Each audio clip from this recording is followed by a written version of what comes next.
All right, we are live. Welcome to the second Turf Wars, the Canine Brawlers. Tonight we're going to once again see the dogs and the foxes slog it out.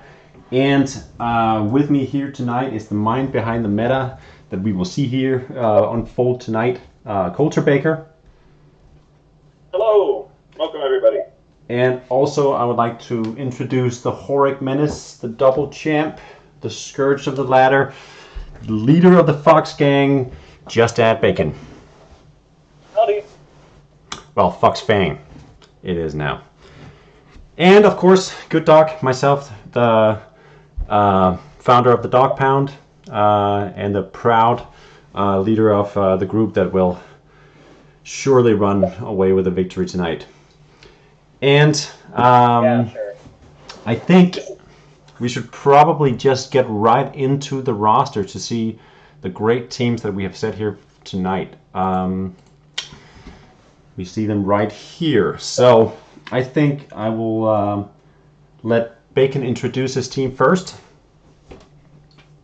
Oh, are we now? Well, howdy everyone. For those who do not know, I am in fact the illustrious Just Add Bacon, bringing y'all the incredible Fox Fang. We have got not a whole new roster for y'all today, but, well, we got something special cooked up. First and foremost is my main man weighing in at 4,000 pounds, ready to just absolutely deck you. It is AlphaSapphireX. He is going to be crushing it with his aggro strats, face, and more face.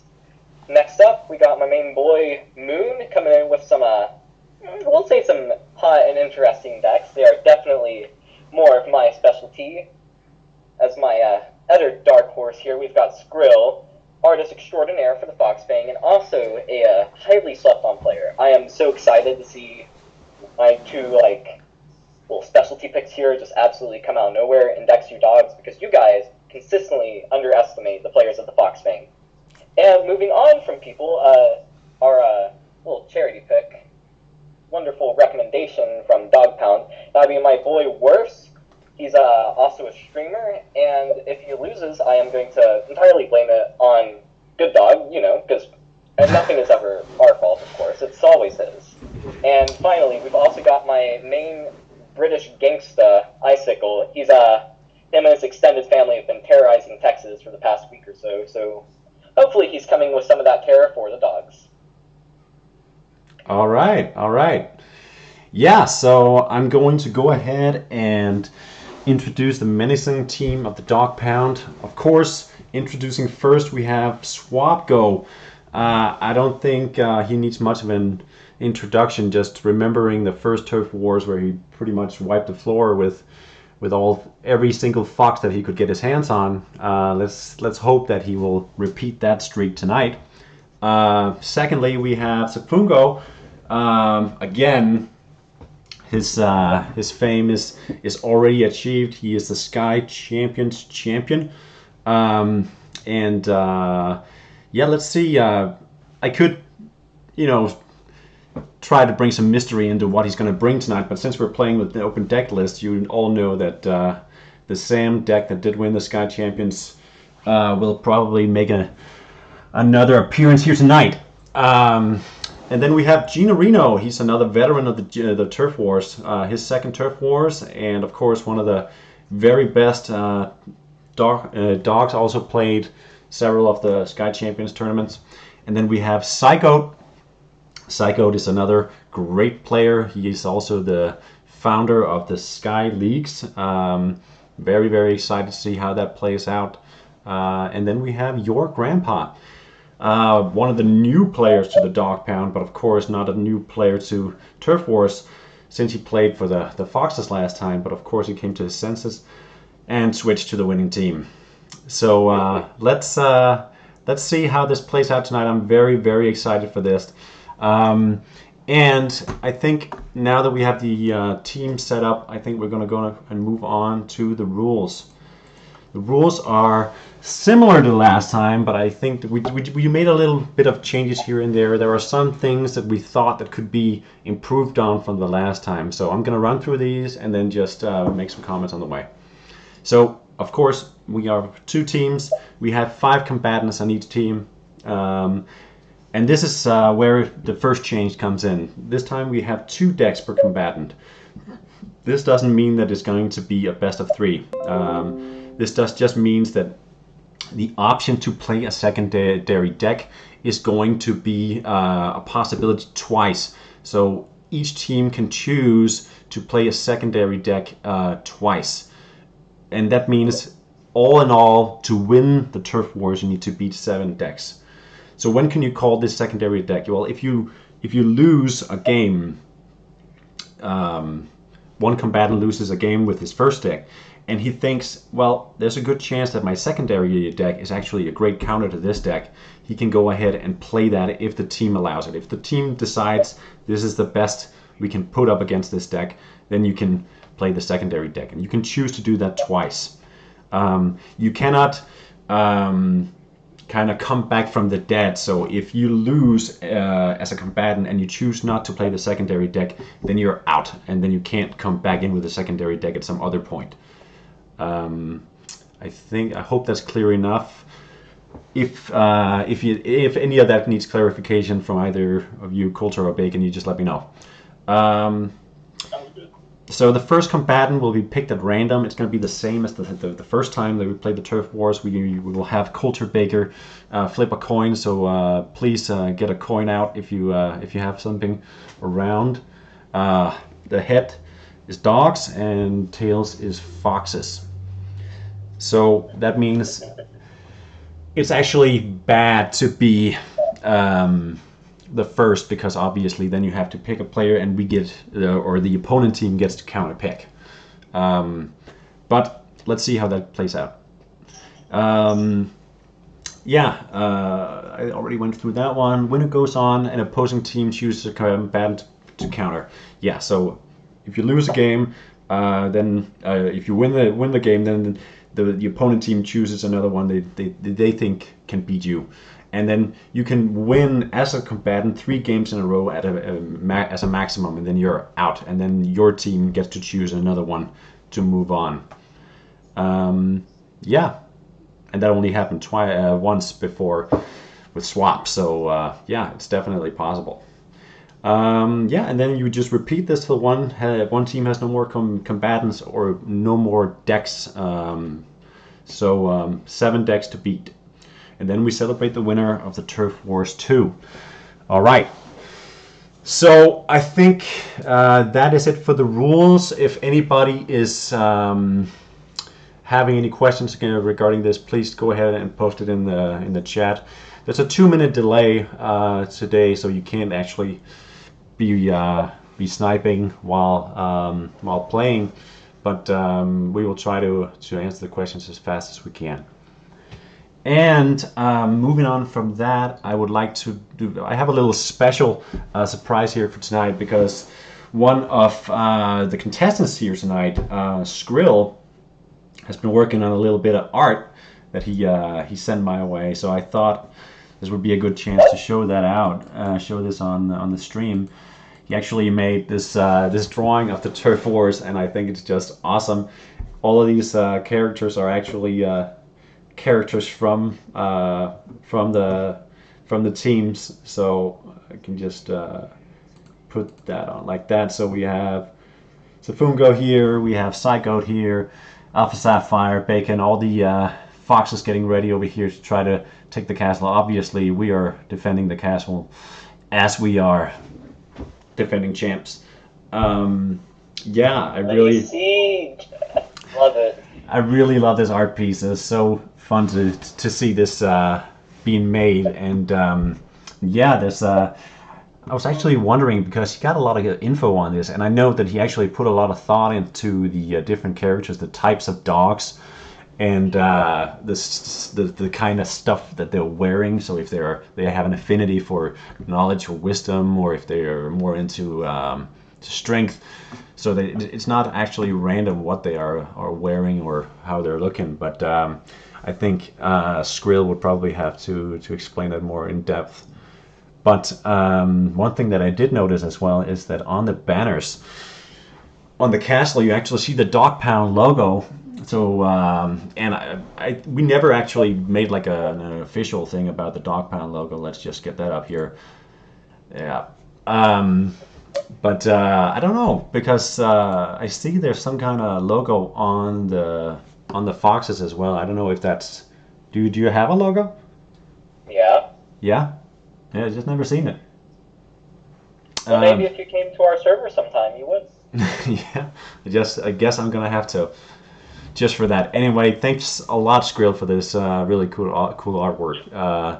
That really makes it fun to see what you can come up with this stuff.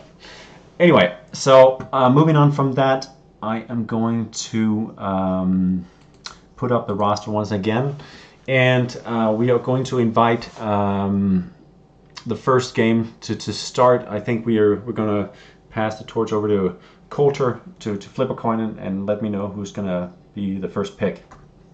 Yes, absolutely. Allow me to flip this coin.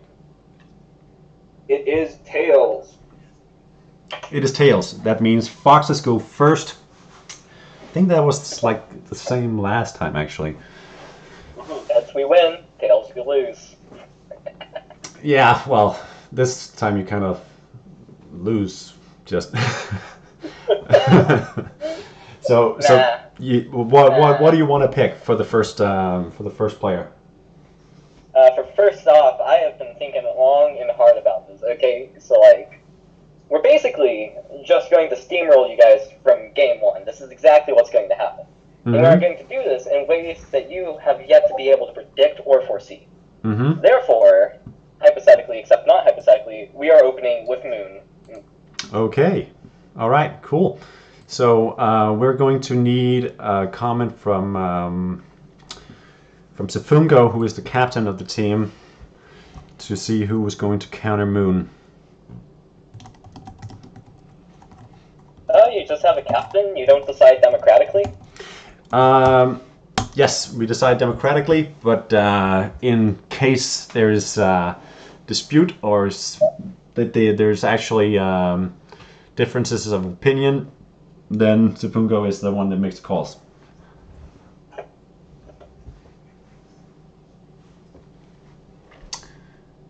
Yeah, so I'm just gonna be waiting here for Safungo to let me know who's going to be countering Moon. While we're waiting for that, maybe you can tell a little bit about the situation in Texas right now. Are you still is hell still frozen over? Yeah. So for those of you who do not know, Davy Crockett once famously said that y'all can go to hell and I will go to Texas. Because all men are created equal, this implies that hell and Texas are equivalent. Now, over the past week, we have been absolutely raked over the coals with just snow and ice and everything. In Fort Worth, where my parents lived the other day, it was 1 degree. Singular degrees. Mm-hmm. Like, not even 2, not even 3, 1 degree. And there was just snow, literally everywhere. Which is great, it's fun, it's fine. And then you start looking around and you're like, oh my god, everything is frozen, and then we do not know how to drive. We do not know how to escape. It's basically just like 15 days to Flatten the Curve Part 2, except now we're just stuck in our homes for like a week. On top of that, Texas gets a lot of energy through also just natural gases and renewables and such. And we kind of systemically lost a lot of our energy at the same time. So, unfortunately, a lot of people were without, water or power for a while. Yeah, so we were actually... where I am, it's pretty much odd. Yeah, we were quite worried there for a bit that you weren't going to be able to commentate on this one. But luckily, the Wi-Fi returned to Texas, and everything is well and good. On the bright side, my college had canceled spring break because we don't want people to spread COVID.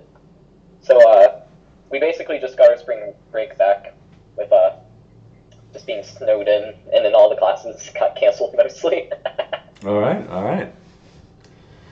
A little perk there to Corona, to COVID. Still waiting for an answer for who are we going to counterpick for Moon. Oh, what? Is he already throwing you off that poorly? I guess. Yeah, we could start talking about his 2 decks that he's bringing. Yeah. Yeah. So, his first deck he's bringing is a strength part deck that I actually made. Coulter, I really like my Dracomantheum. I do. Sometimes I need a different dragon. Sometimes I need something with a bit more panache, so to speak. So I've started running this list that basically takes advantage of like fire cores and such. Although it doesn't actually run Firesight because there's just barely not enough strength part fire cards for like control to make it work.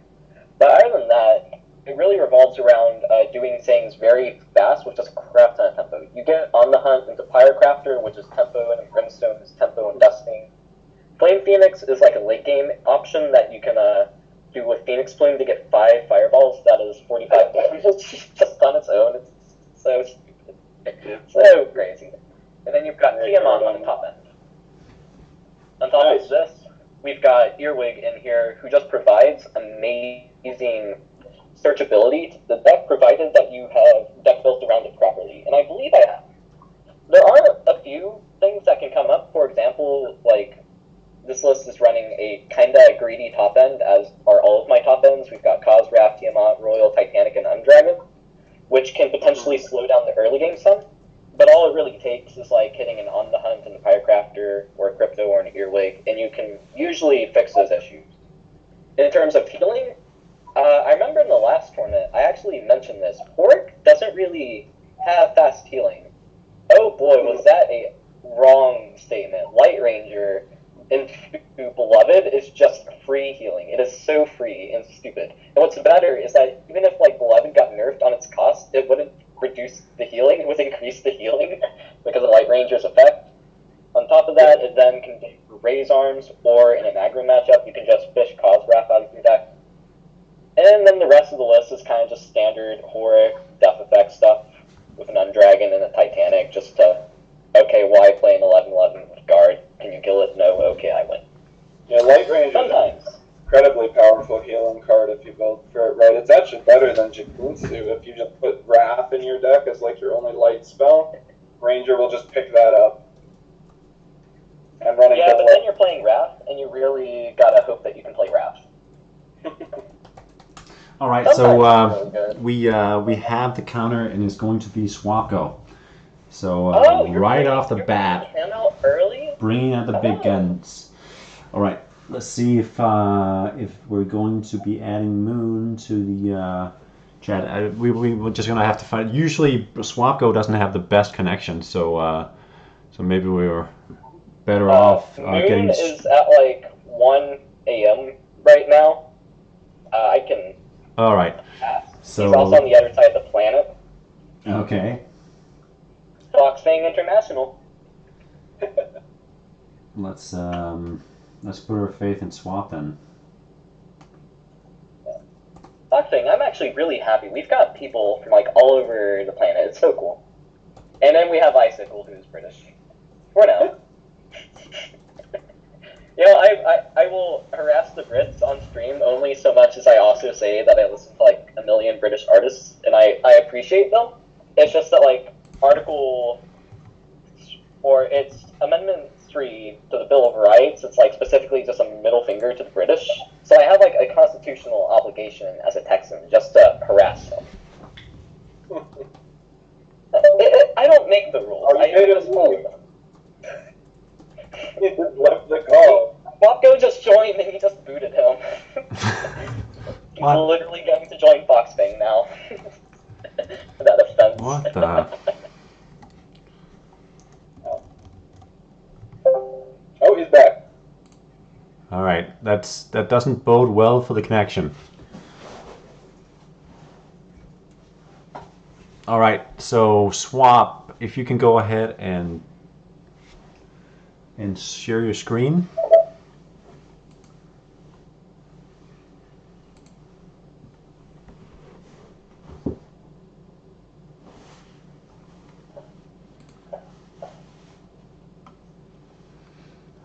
All right.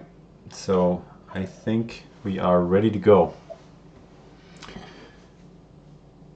So yeah, for anybody that doesn't know, it's the code for all of these matches is going to be Fox Dog. So every time there's a match, it's Fox Dog.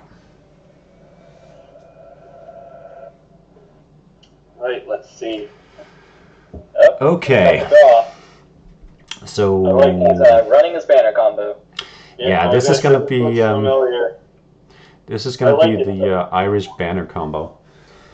I like Saber in there. It's like really going hard on the early game defense. Yeah, it's I'm really not so sure that's a defensive pick so much as he's maybe trying to control board with that. Well, That's yeah, going to tie up Moon a little in his early game. yeah, it's an interesting. It's definitely like a tempo sort of. Like it provides good early game counter tempo. So That's a lot of good things. It's also some health. Opal Golem. that's something that's always scary to see turn one. Oh, and Crypto, he's developing his board. it's a fairly good starting start for both actually. Just going to trade in his thing there. Interesting. He's going to let him get the draw on Crypto. I guess if he doesn't want to pop Opal Golem, that's not going to matter too much. Yeah. Backstab to clean up. Yeah, the backstab is just a little dangerous here. You never know what that's going to pull, but well, in this case, you actually do. It's always going to be a one drop. Firecrafter is a full counter. No units means nothing hit on fire turn. Yeah, these no unit decks always got me really irate, just because, like, play the board, you coward, play on my board. And then they never do, and it's like, okay, they just punched me for 30. The zero cost Sky Oride round 3, that's pretty good. Yeah, that is quite hot. I mean, in a Grover deck that would make sense, but it has just been fairly fortunate. Plume on Golem is really neat.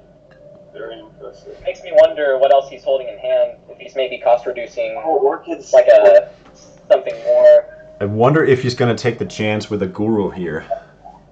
I didn't even realize that Orchid, the extra mana allows him to get Guru down this turn. It looks like he's just going to flip his hand more before mulliganing. Yeah, I mean, the board isn't that threatening. He can wait. That Scorch first. Clear out the Chester. Gosh, like, hey, he's using Opera GX. Y'all, I love this browser. It's just cool. It has a little Discord extension. You can see it. So, like, you can just pop open Discord in the middle of the game. Fun facts. Yes, since we're discussing the browser, I would like to remind everybody to press F11 once they open their game. Y'all, the stream is black. No. I think Swap is trying to maybe make sure his connection is good by refreshing. Mm-hmm. Good dog, your stream died. Yeah, I'm wondering why. Okay, well, Mark has just traded off Turtor, and he has Earth Golem, Opal Golem, and the 1/2 banner Pyrocrafter on his side. Earth Golem with the guard is going to be very annoying. Iris has made a Rosewater into a Gift of Aya and traded down the Pyrocrafter, and then played a Fly Guy. Just to continue the live updates while the stream. Forik is at 27 and has Earth and Opal Golems. And 8 cards in hand. 7 mana. And he plays Light Ranger, which kills Fly Guy, and then grabs Raise Arms. I have no idea why this has gone black. Must have been something that happened with the connection. Wonder if we'll see a Doomsday here from Swapco. Oh, it looks like he's going for He's going with Treasure Chest, probably into Seer's Mask. Will we see the Windweave off Guru? Yep. So we're getting all the discounts here. He's facing down 5 bodies on the other side of the screen. He's got some removal in hand, though. But he doesn't really have an option anymore to clear board with a Doomsday. Snaptrap, Montage at 0 cost, Fire Rune, Ensnare, Mountain Lion, and some others. Right, so I think it's back up. I don't quite know why it went black. It must have something to do with the connectivity issues, but yeah, it should be back up now. My God, he's already, the banner combo's like already pretty much set up. It looks like he has all the damage in the world already, but there's a lot of healing on the other side of the board. Does he run One punches? No, one punches? He doesn't? Nope. I mean, one punches is always the big threat. I wonder why he doesn't run one punches. I don't know. I always would. Just because you can punch through a lot more things. I would much rather trade that one card in the deck for just so much more consistency with the combo. Because, yeah, sure, he's got his combo. Yeah. He has his combo, and he has got it very fast. Requires a lot. If you can't get through, like, especially that Earth Golem and the extra 10 health it's providing, I don't know what you're going to do. Although, hypothetically, he can just go banner combo next turn. That's totally a thing he can do. Yeah, it was. Looks like we've got Gurus being hit by the Earth Golem, Elder following the Guru. So we got a number of guards on the enemy side. I'm wondering how much Banded over with the Guru and Elder Fall face. Get that health. Just got all the guards in the world and a lot of health staring down a big combo in hand on the other side. So we'll have to see. He's drawn through most of his deck already by the look of it. This is sad. Had he gotten one more cost reduction, Snaptrap and Moonbeam would have both been 0 cost. And he could have actually gotten through the entire board this turn and gone off with banner combo. Would that actually have been enough damage? I know it does a lot of damage. Oh, the stream. Oh, it looks like we're back. Okay, good. Yeah. But he also wouldn't have been able to... Yeah, but that Snaptrap and Moonbeam would have also had banner. I don't know if it would have been enough. I haven't really tried to mentally run the calculation. Because frankly, counting, math, not my thing. No. I wonder why he didn't hit anything there. Just, Yeah, it seems like you could have cleared up the Elderwood or something. Or maybe... I would have attacked that old fogey. I mean, if he doesn't run one punches... he does knives to clear... He'll have knives off of the salvage, so he can actually go, like... I think next turn is tricky. I think he's banking on salvage being able to clear some. Oh, this is interesting. Because now if he does too much damage to the board, Cleo will drop another mummy in front of his face. Oh, Doomsday. Doomsday is actually... This is gonna... Big... Yeah. He's going to overdraft, which is a big setback for any Horric deck. But Opal Golem is also going to cost reduce everything he draws, I believe. He's still going to have a lot of HP to bring down. Yeah. And if he leaves that mummy alive, that's just... Burning, though. That's interesting counterplay. That a lot of the cards he drew got conjured, so he started to take out-of-deck draw burn off of them. So his health total is still only hovering around 40, which is... within the range of the combo, I think. I haven't actually watched it in action, but I heard people saying that 40 HP was doable. So. Yeah, I think it would be. Depends on the list. With Century Key, giving just the rampant banner. Let's see, there's 1, 2, 3, 4, 5, 6. Alright, so he has changed for the dragon, Yep. so... He has chains. Oh no. Oh no. I think this might be it. Let's see how much he can get if it is indeed 40. He just needed 2 guard units. Maybe he was banking on Undragon alone being able to guard enough. Or maybe he didn't think that 40 was doable. Oh, well, I'm still not counting, so let's see. I haven't counted. I mean, with the Century Key, I'm fairly certain that it is. Actually counting this out, actually doing the math, like who does that? Oh, and all of those banners are 2. You might even get extra banner from the... I think it's going to be really close. That's another 2 damage there. Don't tell me. You are kidding me. Okay, wow. All right, so Swap continues his streak. Exact lethal. Wow. Holy moly, that was intense. All right, so I think now it's up to the Foxes to decide if you want to run this secondary deck for Moon or if you want to move on to another combatant. I think we'll move on to our secondary combatant here.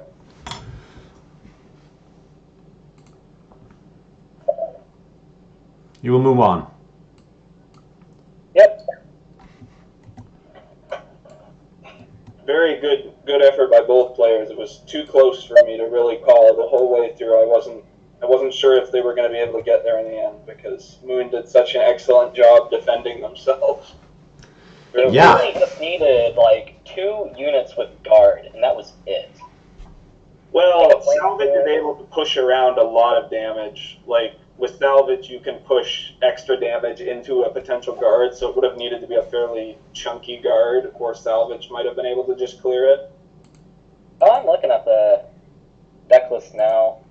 Like, he already played Chester. Like, a Temple Watch, had a Flame Phoenix, that would have cleared the Reefus. Other than that, though, yeah, I guess he ran out of units a little. So, Who knows? It may have also been whatever he out-of-decked on. Yeah, I think his out-of-deck draws were pretty poor. I think it was like Potion Seller. I mean, the question is whether, like, the next turn Mountain Lion could have been removed, which I don't really know if it could have, honestly. Oh, yeah, the list runs horrible. No, I meant to say it definitely could have been removed, which would have left him with, like, no real way. Although he did have Speedster in hand. I'm just looking at some of the... it just finished on the mainstream, so he had Speedster. I think he also had Fan of Knives, so they would have been... But if there was any sort of healing from Moon, then Moon could have easily gotten out of range probably from that point. With any sort of continued healing. If there was a Grave Royal or anything on his side, he could have easily blasted way out of range. So, has the Foxes decided on the second combatant? I'm actually chatting right now. I didn't think Script or Moon would want to go again because, like, he's on the other side of the planet. But he's saying that he can. I really love the hype going on in the chat. This Blood Heal, Ron going crazy with all these hype songs, these cheers. I feel like it's a lively chat here tonight. I see Euphrat there though. How come he didn't play tonight? He's busy. A lot of the traditional Fox fingers are busy. Yeah. Good thing that Werves and Icicle had a little extra time on their hands. Yeah. So, who's going to be cannon fodder for Swapco now? It's funny, throughout the week I've been watching and looking at the leaderboards, seeing what decks were up there. I didn't actually see the Iris banner combo much, but I did see a deck that was at like the very top of the leaderboard that was called like Turf Wars 2. Yeah, that was actually my deck. My boy Skrill's going up, keeping it secret. Yeah. It's a good way to promote the event, I feel. Yeah, let me go look at what are the top decks right now. Oh, hey, would you look at that? That's Faralata and Strength Heart, one of my alt accounts. 1788. Lord, we'll brag over here. Oh, that's funny. Why do people always take my decks? What, Faralaza isn't you? Oh, no, it is me. If you look up what Faralata is, it's a genus of fox. That's how I do all my alts. Yeah, I actually realized that without you telling me. I actually looked it up. I'm really liking the mid-range My deck right below it. It's very neat. I've seen some people playing mid-range mine. Is that? I think that might be Safungo. I haven't actually. Yeah, I was gonna say Spungo has long advocated for mid-range Mai over like all-in aggro Mai, and says he really loves playing the mid-range agility select decks. Yeah, and it has a lot of great ability, like higher end stuff. Like Norsudo S just like crushes opposing boards of small stuff and like discards a bunch of their hand. It's a super powerful high cost card. Alright, so Skrill is ready to go. Alright, Swap can go and start streaming. Alright, so we're gonna go with the somewhat shaky connection from Swap again. I'm just gonna let him know.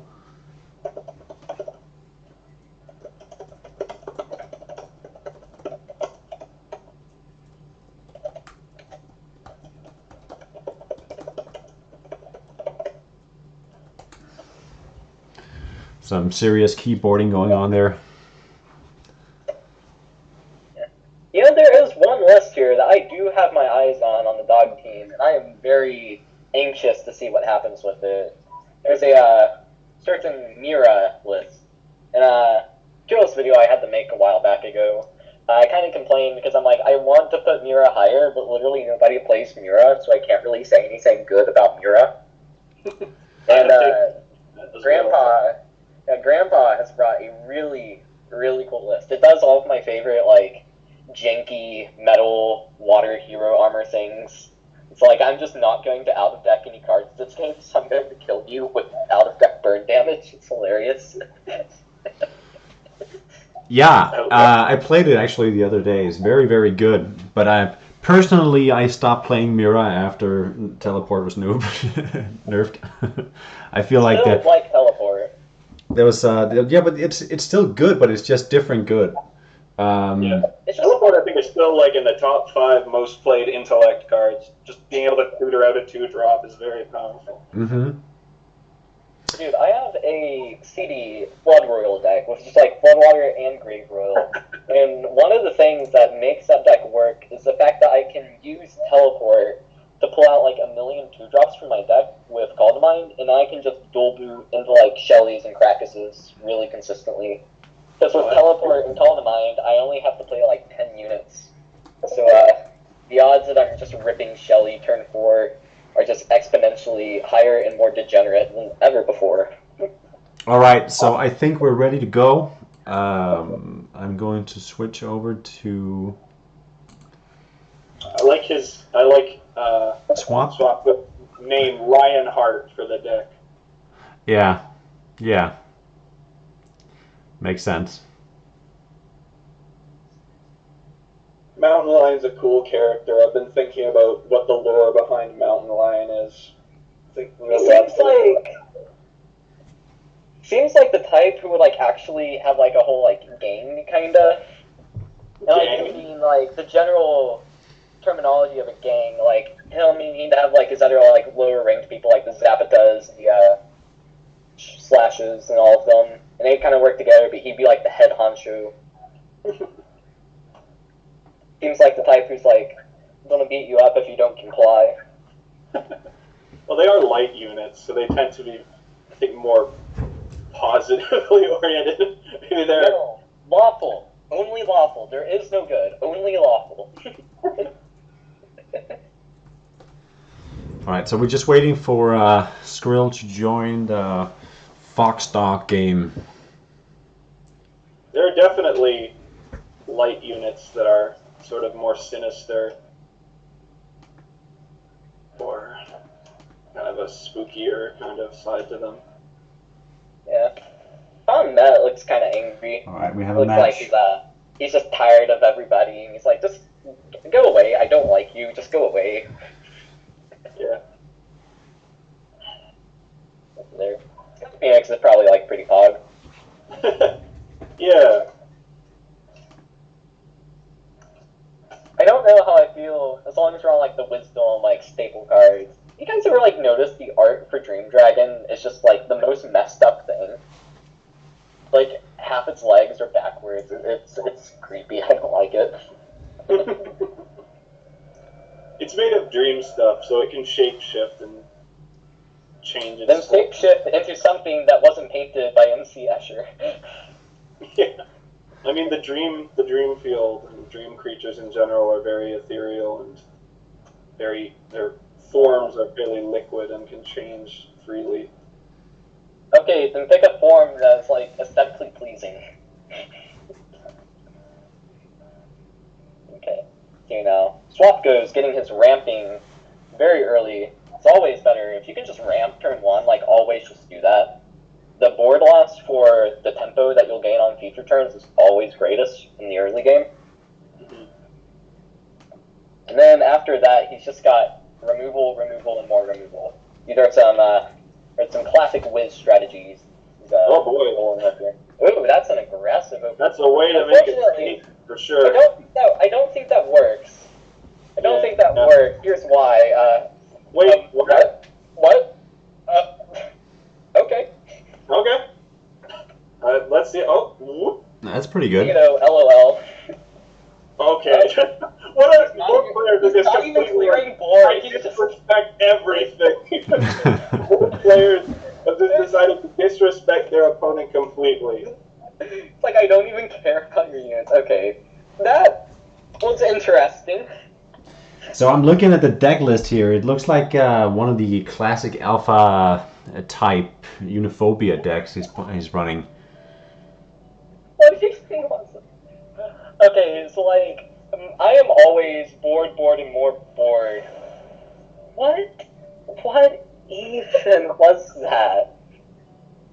You could have just like wiped him with the Gato entirely, and then you'd have no board. Now, both players are like in the 2077. We're still stuck here in 20. I'm convinced that there's just strategies that are far beyond what we're able to grasp going on. My brain simply cannot process that. It's just it's true to the deck. It's all about face. Certainly, very face.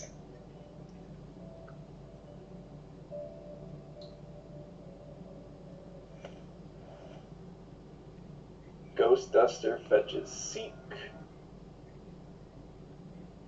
The problem is with the Uniphobia deck that it's just it's not that likely to get to round 10 or 11. Usually he's killing you before then. Yeah.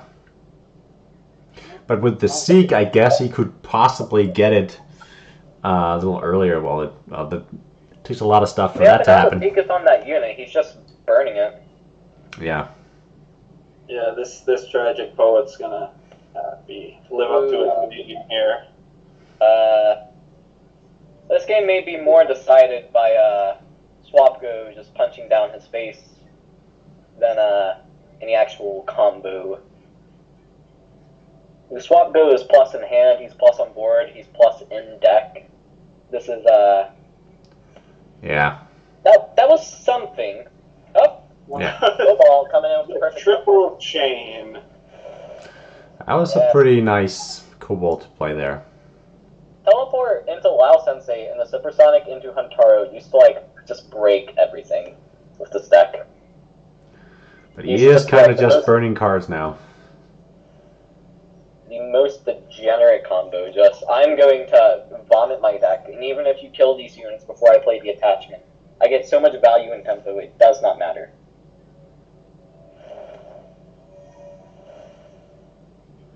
He does look like Real is really hoping for like a blitz here. Oh dang, he's just going.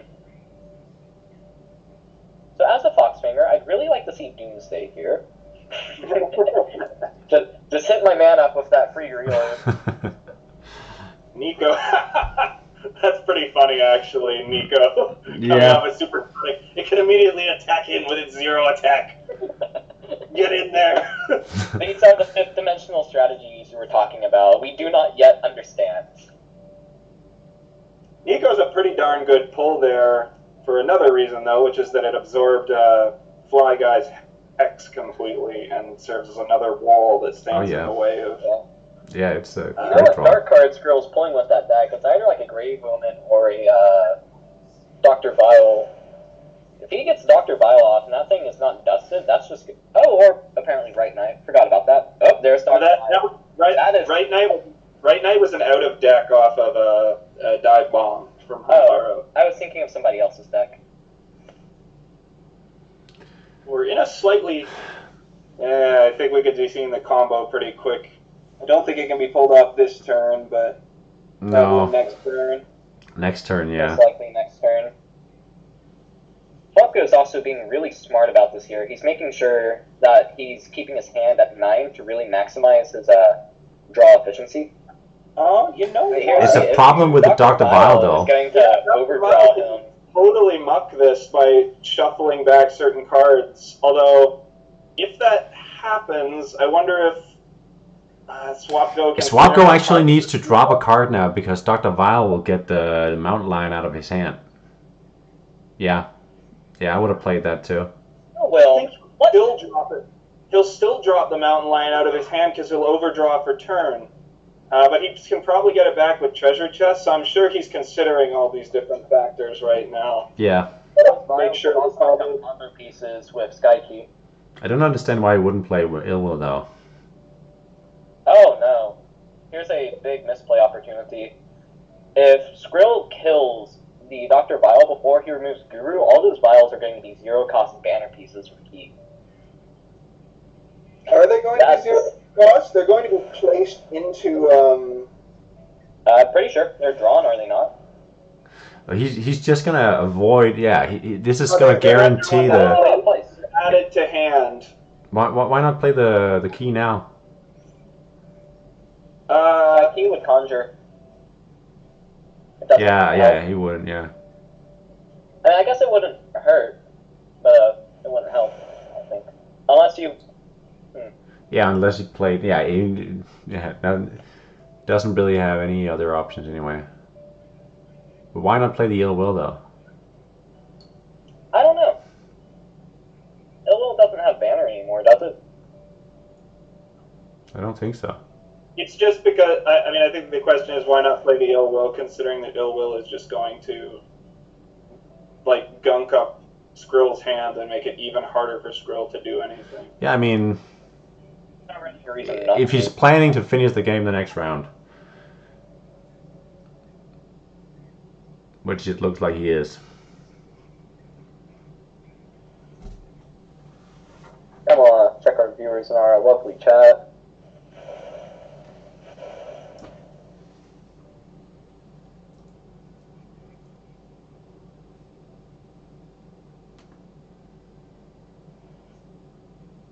Everybody's just making puns about Swapko's name.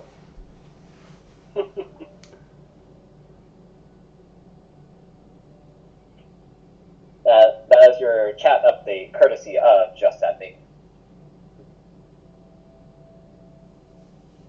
Yeah, so basically, this is why I hate Wisdom. Because, like, you just win. I feel like you have some kind of entry into why you hate Wisdom every time. Oh, I can go on. How much time you got? Not a lot. It looks like next round's gonna be lethal. Lion. Doesn't How much you want to bet he just tries to stack as much banner as he possibly can? Oh, no, he's not even gonna do the full combo. Courtesy play. I appreciate that. Yeah. Good sportsmanship. No flex. All right. So who's next on the grill? Were smirking this deck down. It never showed up in the top of the leaderboard. People were keeping it on the down low. Oh no, wait, no. This is again the another mid-range option. I was gonna say there's one Wisdom agility deck here, courtesy of Eldris, which maybe, but it's more of a mid-rangey sort of aggro build with stuff like Manglong. It has Mountain Lion in there too, but no montage, which is a little odd. But they did pretty good with it, 1620. So good for you, Eldris.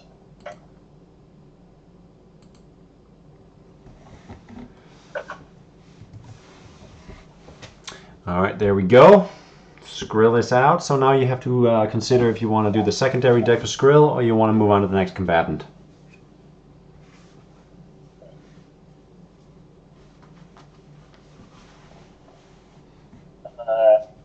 Talking with my people right now.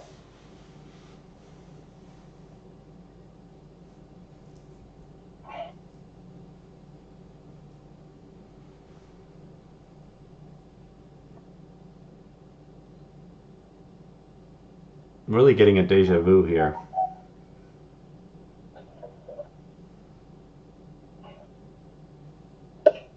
Time to bring in full armor Axel. Oh yeah. Could be an option. Heal to 60 and outlast the storm.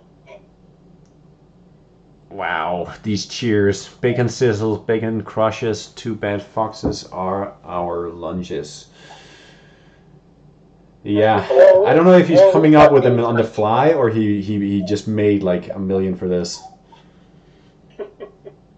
Well done, Ron. I really wanted Ron to play this time. Such a great commentator. Just for once, I'd like to comment on his plays. But no, I think he's actually at work and just joining by his computer or phone from there.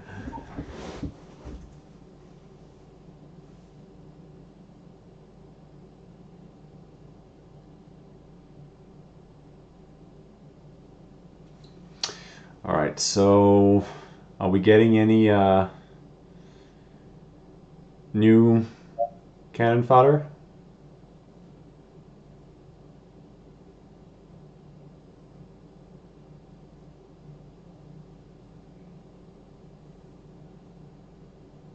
I think we've got it, just finalizing.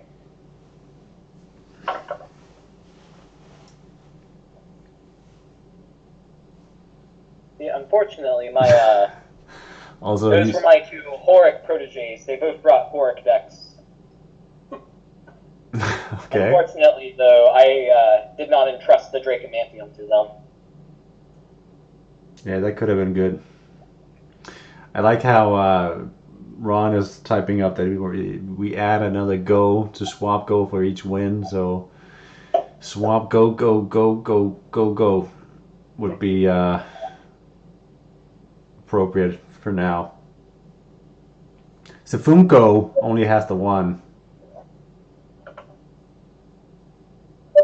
Okay, here's a question. So, is it Gina Reno, or Jenna Reno, or Gina Reno, or Jenna Reno? Gina Reno? He said that it was That's what I was thinking, but like looking at the spelling, it looks like it should be like Gina Reno. You know? Yeah, it could be, but I mean, I remember he said it was like Jean, like jeans. But the Areno or Areno, I don't know. Like Reno, Nevada. Isn't that Reno? Reno, Nevada? You're European, you don't know about Reno, Nevada. It's Reno. Wait, what? It's Reno. I mean, REM doesn't sing all the way to Reno. Honestly, just wondering if you'd even know that. Fungo in the chat says, Swap go, more like swap no mercy for the foxes. We shall taste their blood tonight upon our sacrifice of pirate glare to the dark lord who gives us our power. Yikes, man, okay. Jeez. I think you might have a spy from the Rainbow Cult, except instead of Rainbow Cult, it's just red. It's blood. Yeah. Speaking of that, Shapungo, weren't you originally like Rainbow Cult? Like, yeah, you were freaking Rainbow Cult, and then you just moved over. A loser.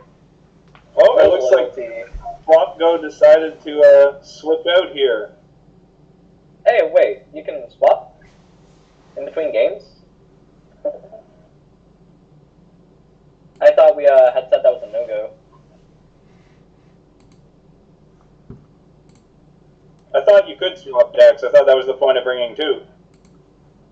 So I didn't actually understand that there was Oh, it's Icicle. All right. Here we go, Professor Icicle, a fellow dog, coming to haunt us. Seeing Banjo square off against Horic. Horic's got a very interesting deck here. This is. Oh, it's Unrise, right? So he's got a lot of small critters to dust with, to bring back with Unfallows. So that's like the flashbang here. Right. Hey, GoodDog, you had said previously that you couldn't swap mid-games.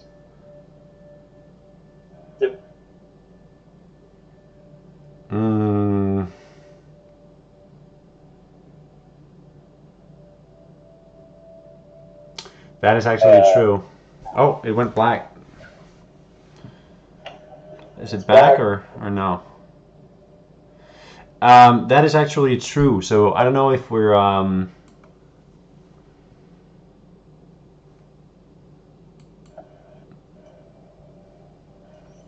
we could have to. I don't know why this keeps going black all the time. I think it might be a swap goes connection. Yeah, it probably is, but I don't know. Yeah, GoodDog. What are we doing about this? I mean, unless Icicle has an objection, I think we're just gonna go ahead. But if he does, then let's. Yeah. So just to explain the viewers, the idea is for the. Okay. All right. So Swapgo is conceding, which is fair because we kind of decided up to this that whatever deck that you go with, the opponent should be able to counter so that you don't switch decks in between. Is each person supposed to play two games in this tournament? No. We have two decks that we can go with, but once we pick a deck, we are stuck with it until we lose with it. At which point we can either go into one of our two best threes and swap to our second deck. The first deck can never be played again. Or you're just out. So you're allowed to activate best of threes in this tournament. Like you can. So like you can, after losing or winning, you can choose to make it a best of three. Yeah. Oh, that's what I didn't understand. I was like, what? How can you switch decks if each person is only supposed to play like until they lose? Yeah. But that makes sense though. All right, so you got. got. You used to have like counterpick tactics that the teams can organize around. In the last tournament, there was a lot of grief about how, well, we don't know if like they're just going to bring like wacky Ether Whale stuff or Heart Whiz. So we planned for that, and we were correct on it. But the amount and frequency we were not correct on. So it kind of caused some issues.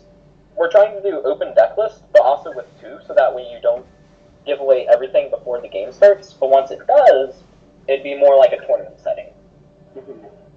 Because really, in my opinion, one of the greatest things about this game, or at least at like the level that I play at, is that I play a bunch of people, like a lot of games. So you get all these meta games in it, where it's like, okay, well, I know that they have Wrath and Brimstone in their deck. He just dropped White Ranger, he pulled this, so I need to play around this. Okay, I'll use my Ancient's Rise to bait this, so that way I get my Dracomanthium off. And you get all of these like games within the games. It's just so fun and deep. Ooh, dang, that's going to be a lot of health for Swapgo, and also a decent bit of damage. As the player base expands, it'll be fun to explore more hand reveal stuff, and maybe just really powerful hand reveal stuff that just lets you peek at the whole hand and stuff, so you can have that sort of meta game where you think about stuff in the same way. Yeah. It's also just like, it's just way more engaging. Like, I will like just absolutely attack Hearthstone constantly, because I used to really enjoy that game, and I realized that was basically the mobile version of an abusive relationship. One of the things about that game that like always irked me is how many times like you're just playing literally any deck, and like you basically always just roll past turn 1 or roll past turn 2. Like you don't do anything, or even when you do, it's just okay. I do my little like my one ping of damage with like mage or whatever. Like, there's not that much interaction in that game. It comes down a lot to just whatever your draws are. In this game, despite it being singleton, you have so much cool consistency, draw power, and all of the enchantment mechanics. give you a lot more tools for interacting with people, because the cards just generally do a lot more things. Yes. So it gives me, as a player, more choice. Could you maybe tell us a little bit about this deck that Icicle is running? I think I've been waiting for you to ask. It's Nakamask. Is it? Really? Oh, Yep. yeah. Yep. Holy. I'm a little curious to see how that's going to stand up, because it looks like he's taking a bit of a pummeling. Although Nakamask will heal him for a massive amount of health. Yeah. Curious to see what I'm not sure why Manage Memory is in here. Yeah, I was curious about that too. Usually that's used. Yeah, what's the purpose of that? What do you want to recur? I don't know. I'm looking at the deck list. Wouldn't it I be bet you it's for Clone Army. Then why Call to Mind is in here, I don't know either. Because that's literally the only target. If you were to call to mind for a teleport, that could be pretty cool, because it could get Cobalt out easily. Although once you Nakamask, you typically draw a Cobalt anyways. So. No, this is the maskless Nakamask deck. For those of you at home who don't know, whenever your deck is empty, Iron Mask will cost 0. So basically, you don't play Iron Mask in an optimal Iron Mask deck. What you do is you play Nakamoto, you empty your deck of basically everything except for your units. So now you'll always have Cobalt, regardless of whatever you do, within 4 turns. And just play Cobalt, and you out-of-deck your Iron Mask. So that way you don't have to wait to draw Iron Mask before you Nakamoto. As an addendum, you have to make sure that all the spells in your deck, you have every metal spell from Wisdom and Intellect in your deck already, so that Nakamoto destroys them first. No, that's only the, you only need to have Chromecast. Cobalt draws the lowest. Yeah, but Iron Mask costs 10 when it's out of... Oh, maybe, is it counted as 0 even when it's in the... Oh, wait, no, I'm looking. He seems to have every metal card. Let me check. That's, yeah, every metal spell. Because, Iron Mask is actually the highest cost metal spell. Yeah. So the way to do it is to ensure that you have, yeah, he has all of them. My mistake. The only one left. It has Wisdom in it, so I don't play it. But I know it enough to complain about it. Every game so far has seen a Wisdom deck, although they're very different from what Wisdom was typically seen as miserable for, with stalling forever. No, these are typical Wisdom things. You play no board, you do your healing, you kind of just draw and play removal spells, and then, oh, well, here's my combo.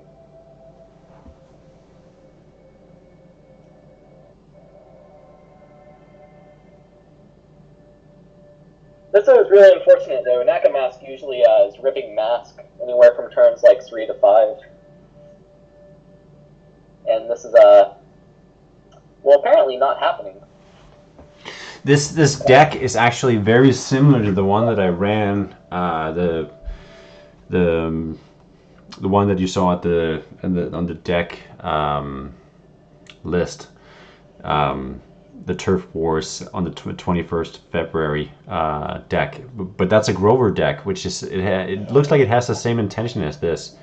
It's basically just emptying out the deck as fast as possible. The other one is doing it with Grover. This is just doing it with Naga instead. But it's the same idea. You just want to get to the end of the... So you do Flame Phoenix, or not Flame Phoenix, Sky Phoenix things, and also Deepest Desire Clone Army shenanigans. Yeah. Desire, Clone Army, Manage Memory, do another Clone Army. Get a lot of Desire. And you can Manage Memory your Clone Army and they have World Tree. And you Clone Army again, and then you hit another World Tree, and it's just... Wow, these are units that Wisdom should really not be doing.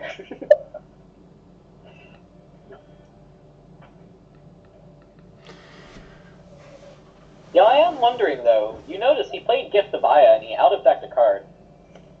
We all know what that means. Yeah. Oh, could he be going for this right now? If he still has Cobalt and Nakamoto in his deck, and he plays Entwhale, he'll be able to get both of them into play instantly. Yeah. He has other units in his deck, though. Oh, but he could already be holding Cobalt. He could just be... He's probably just waiting on Nakamoto. He really doesn't want to overdraw here. Overdrawing sucks in this game.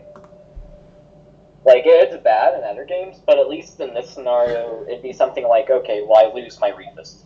I don't care. But in there, that draw just went back into the deck. He could draw that again on the next turn, and then, like, he made absolutely zero progress. I mean, it's better than overdrawing and burning Mountain Lion like you would in Hearthstone, and the whole deck just... Yeah. Yeah, it's definitely better, but it still has a massive drawback. But I mean, at this...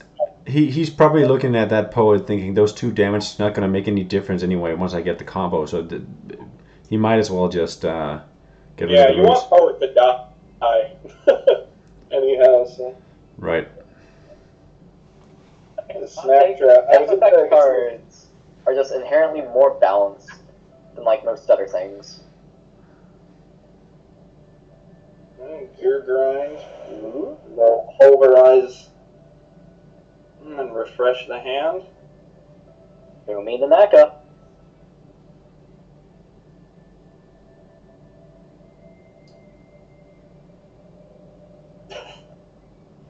I'll drop Tide Hunter. Has to double check what Tide Hunter is. Hey, you're kidding me. Naka Mask with no Naka. Yeah, Yankee with no Grim equivalent. Skyweaver. I mean, reading this chat, we like Fox. Fox is nice even when they lose with Ice. You know, Icicle. I mean, no way he's coming up with this stuff on the fly. He must have been sitting there his entire week preparing these cheers. Even has little emotes for everything. Ah, he finally said one for the Foxes. About time. Well, it's not really for the Foxes. Boo! If it doesn't appreciate me, I don't like it.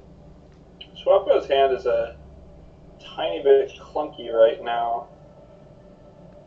He's got probably overdraw a card. He's currently set up to overdraw Doomsday. Yeah, which isn't bad, but you don't want to draw that again.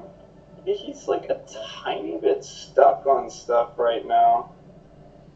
Oh, if this that could draw montage, and if they somehow overwrite it, That'd be game. that'd be the game. Yeah, there's montage. I'm let me check, see if he has any override tools. I'm not seeing anything. Oh, there's Nakamoto. That absorbs the deck. Oh my god, there's still 4 units. What? I guess it is a unit-heavy Nakamoto deck. Oh, yeah. Well, since it only does spells, you can afford to run things like Deepest, Desire, Libra, Eldest, and not have to worry about it. Is Which are this the choice units that he is bringing. could this be lethal? Yeah, it may not matter though. No. There may be lethal on board. No, I don't think that he has lethal without the salvage. Or yeah, lethal in hand. Well, there it is. Yeah. No, he doesn't have to change now. Yeah, he did. He does. Yeah. This should be good. He only needed to make sure that he got one of those cards. Yeah, he's Like good. he could have not taken the other. Oh, even Dino at 1 punches. That's funny. Back from the edge, back from the edge. Yeah, we're just here to watch this all burn. Oh, wait. Wait. Hey, wait a minute. Hey, wait a minute. That's not lethal. No, that's 27. That's like, I'm gonna hit you extremely hard, but that doesn't get there, and that's like all the damage. So like, if there's like a Doomsday or something on the other side to just clean this up. But I mean, he's gonna probably throw down the Desires and maybe the Reapist, maybe the Libra, to kind of try to recover here. Soulforge or deactivate into Libra. But I mean, this is also a thing, but it can't really come out yet. Feel like you this is here. Desire. More healing, you might die out of like a conjure damage as well. did he hit the Ether Whale with the key? Yeah, he did, I believe. Yeah, so with 1 punches, he should be able to clear pretty much everything too. Oh, well, maybe not.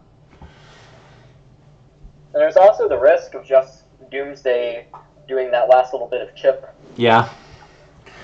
But here it's probably going to... It's such a good out-of-deck card. Yeah, in this situation, very much, yeah. No, it's always good. It doesn't matter what you get. It's just 2 cards of value. Cloud Sloth. Your Freud swears by running Cloud Sloth and like no. Well, that was a bit of a... Definitely not the top draws he he could get. But yeah, that OOD kill with the Doomsday is getting closer. He can even combo that with the Tide Hunter. Yeah. Oh, there's Libra. Oh, okay. There's Desire. Yeah, but that's just no way around Doomsday now. And I think Icicle knows that too. Out of deck Norsa Dovas. Of course. Yeah, that's pretty nice. Yeah. And did he play Jakinsu yet? He already played it. Alright, so he doesn't actually have that many healing options left. Nope. I don't think the Nord-Sud Vest is going to make any difference really since all the 3-cost units are out anyway. He has Iron Mask, surely. Or he has Cobalt, which will get Iron Mask, but that will deal some more damage to him. Yeah, why would he not play Iron Mask though? I think he's 1 point of damage now, but even on the next turn, you've already got that back. It really just comes down to if he out-effects like an Invest or something silly. I don't know what he's in his deck. I mean, he might have gotten Invest with that Libra. Libra and Desire both died. Oh, Deepest. I can out-deck some healing. Sparky. Oh, I think Icicle might have a comeback here. Yeah, Sparky's not bad. Like no matter what. Wait, what the fuck? Or what the fudge just happened? Would that Cobalt just not out of deck? Did he run Iron Mask in his deck and then Nakamoto? No, it's not in his list. I'm looking at his list right now. Okay, so then I guess it's in what? But it's in his hand. Then why would he not play it? That makes no sense. What's going on? This list changed at the last minute and we were all caught off guard. It's also interesting here because Swapco has a real conundrum here. Yeah, doing that just extends the lifespan. Yeah. And Sparky is something you don't really want to necessarily give back to Icicle because it allows him to heal him again. So but then if you trade Sparky, if you trade Cloud Sloth into Sparky with your face, then Sparky heals with its innate lifesteal. I think it might be worth it with the Maelstrom here, though. Maelstrom, yeah, also extends his life. If you Frostclaw Reefus, then... You're going to eat a lot of damage to remove that, but you kind of need to. Just because those out-of-deck draws. He ran out of time. Well, I know. I hope that wasn't the turn timer being out of sight, out of mind there. Oh my god. Disaster. I have to say I've missed quite a few turns like that, but I think it's just so you get used to it. But yeah, I think there's definitely space to add more like a red filter or something, or some sort of warning that's in the center of the screen that counts down from 10 or something. So there's definitely space to... Oh god. Those knives are lifesteal. This is just ultra. I feel like I'm gonna call it right. This is just very, very seemingly nearly ultra over here. Popping the papers. This is even Norsudo. If it bounces Sparky, that's just not no bueno. I imagine he's about to take back board here. He's got zaps. I'm imagining Icicle is trying to figure out how to... Yeah, you trade the units in to use every zap on the opponent's face, which is not usually what you do. but you want to use every lifesteal spell available on the enemy face right now. I disagree with that. I feel like you trade the 1 health you gain is more important, unless he has a 2-turn lethal, but he still managed to turn this around. Oh dear. The out effects have really been crucial to this. Ooh. Was Sparky in his main deck? I assume not. Nope. Oh. Yeah, I don't think we should sell it short, though. The out of decks were critical, but at the same time, it hasn't gone too far out of deck. Yeah, you're just filling up the deck. Frost. Why? Yeah. That was probably not. Yeah. Those are not too many cards that you want to draw. Or pseudo, if it goes face, will still like probably win this. Oh no! That's a very sad Norsudo vest. Never mind. Is Subjugate main deck or? Let me check. I don't think it is. Nope. Out of deck removal. I wonder where he got the Subjugate from. So I'm trying to think. I guess probably just one of the out of deck draws. Oh, Bolt gets in there. Nico. The Tide Hunter is going to pull a B. Does he pull the Armored B? No, he doesn't. What? I was really hoping he'd pull the Armored B. Oh, it looks like. Oh my god. Nakamat. No. Nakamat without a mask. There was no mask in this Nakamask. Nakamat with no mask. We've all been rused. Okay, I'm going to talk with Icicle real quick to make sure that like he has the right deck. Maybe it main decked the mask for some reason. All right then. What happened? Okay, yeah. They finally took down the mighty Swalco. We didn't. This is the start of the Fox Gang rising.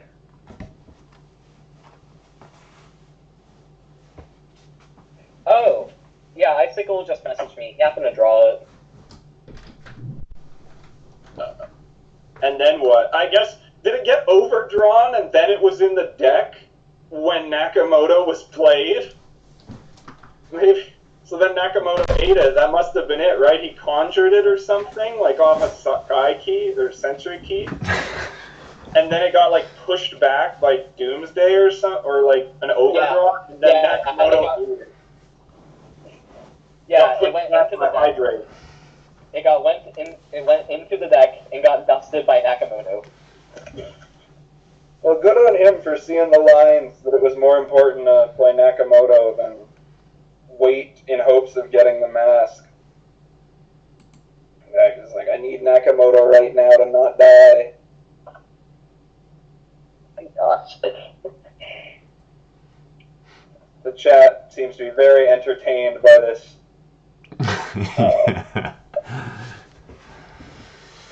All right, so we're waiting for the dogs to come up with a combatant to counter this Icicle deck, this non-Naga mask. I see why Swapco conceded then and there, because that Armored B was not anything he'd be able to get through, but Icicle is probably about to get armor in some Soulforge something with Eldest. Yeah, it seemed, even a round before that, it seemed very uphill. Yeah, Hydrex needed to go face there in order to bail him out, because just didn't have enough left at the end. Yeah, ran out of gas.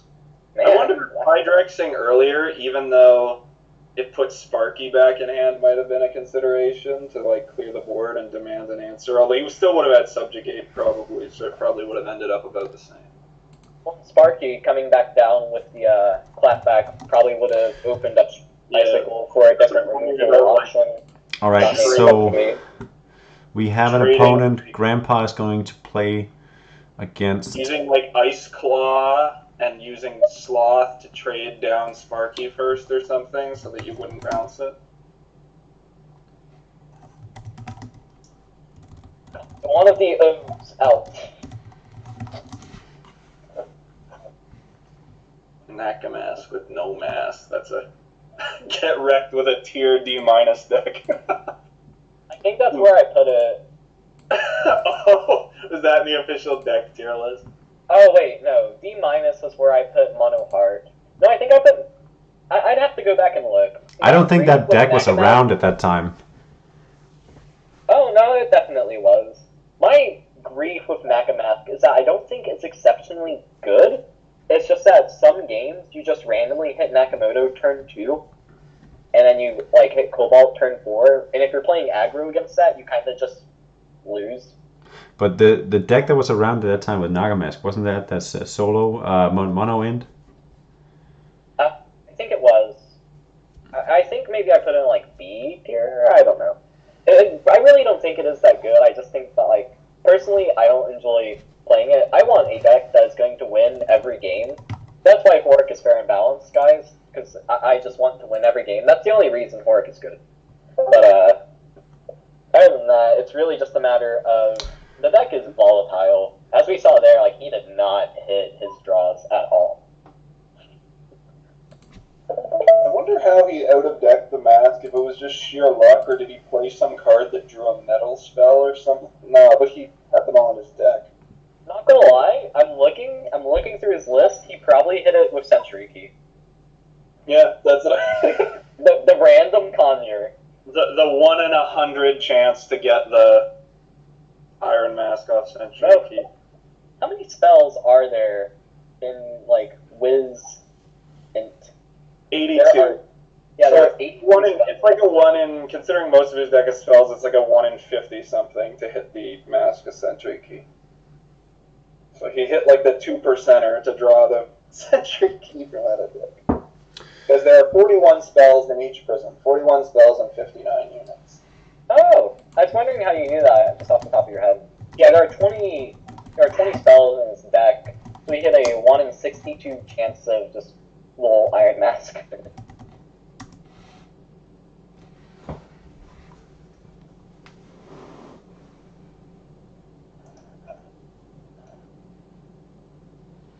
All right, about ready to go. What's he playing? Oh, he's playing the Flood Wall. Oh, I like that name. I was calling it Heavy Water on my end. Good Dog, you want to talk about it, or you want me to? No, you go ahead. I love this thing. I'm excited. Okay. We've seen Mira in a long time. Yeah, so traditional Mira things are either, okay, so I have 1.5 million like anima units. I play literally any unit, and then it just becomes like this massive stat block. Or Mira can try to do things with like Floodwater, because Strength actually has a lot of really slept on water units. Like Breacher is just a 4/9 guard for 6. Polar Bear is drawing Seek, which is just a value. He's hitting Cause Wrath with that, which can be quite dangerous. Or even if he's already hit Cause Wrath, that's either a 6-cost weighted die or a 6-cost Floodwater form, both of which are pretty good options. Why is Puppet Master in here? Huh? Why is what? Puppet Master in here. Oh, he plays like no cheap units. Running through his list, he has Nessie, Polar Bear, Hammerhead, Breacher, Shelly, Krakus, and Draco. But from the ones that you just mentioned, not a lot of those are very good targets for Puppet Master. No, not really. I think the list may still need a bit of tuning. For a while, he had Cavalry in here, which is an interesting card. It usually feels a bit too slow. That is a very large shell officer. Yeah, that's going to be quite effective, actually. Guard and armor. Going to be hard to deal with that shell officer. Yeah. I think he should probably save his. Oh, that's a perfect removal for that.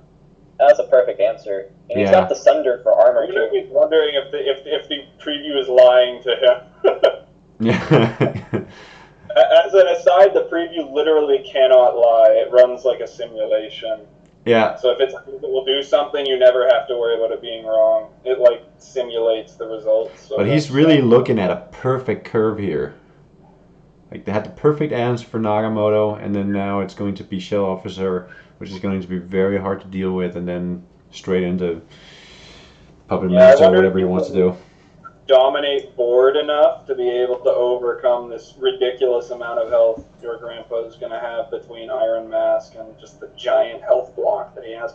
But then again, he can't play Iron Mask yet because he's not an all-in Nakamoto deck. He's a more balance-focused Nakamoto deck. It's just looking at the Nagamoto deck, he doesn't really have a lot of great removals for that. No, why not play the Shell Officer though? That's... And why not play the... I would have just dropped Shelly. Yeah, I would definitely have, because he has no answer for it. Yeah, this look at our removal options here. More 4D plays. Last time the 4-dimensional plays paid off, so we have to put faith here. I think I would have spent the puppet strings though, and taken one less attack on Nessie though, personally. Yeah, Nessie probably gets removed. Yeah, there it is.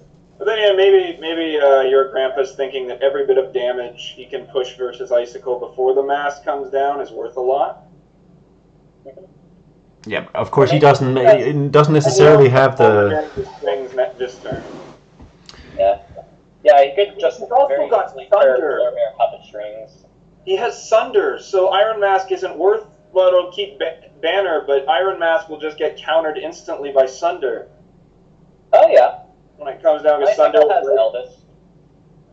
He does. Grandpa will have to manage Memory Sunder to guarantee no armor. The Grandpa is also about to rip armor on his own. Okay, here's why maybe Dracomantium needs to be like 3 other metal cards. Because, like, that whole, I'll just take lead off of it. So that works for Strength Heart, because Horic is not super degenerate. Pint has Soulforge and Puppet Master, which can kind of just slap lead on all of your important units. So, Mira has to have something. Weren't we just talking about Mira being the most bullied character in Skyweaver or whatever? No, she has these stupid anima combos that are just like, okay, turn 1, I'll go, like, Grunk into... Here, let me think about this. I mean, the way this is turning out, this... Force field. The not playing the Shell Officer might not be as bad, because he just pretty much used the only real answer to Shelly. And even that wasn't a perfect answer.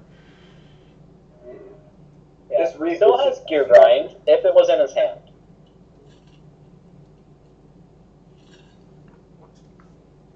We're just going in.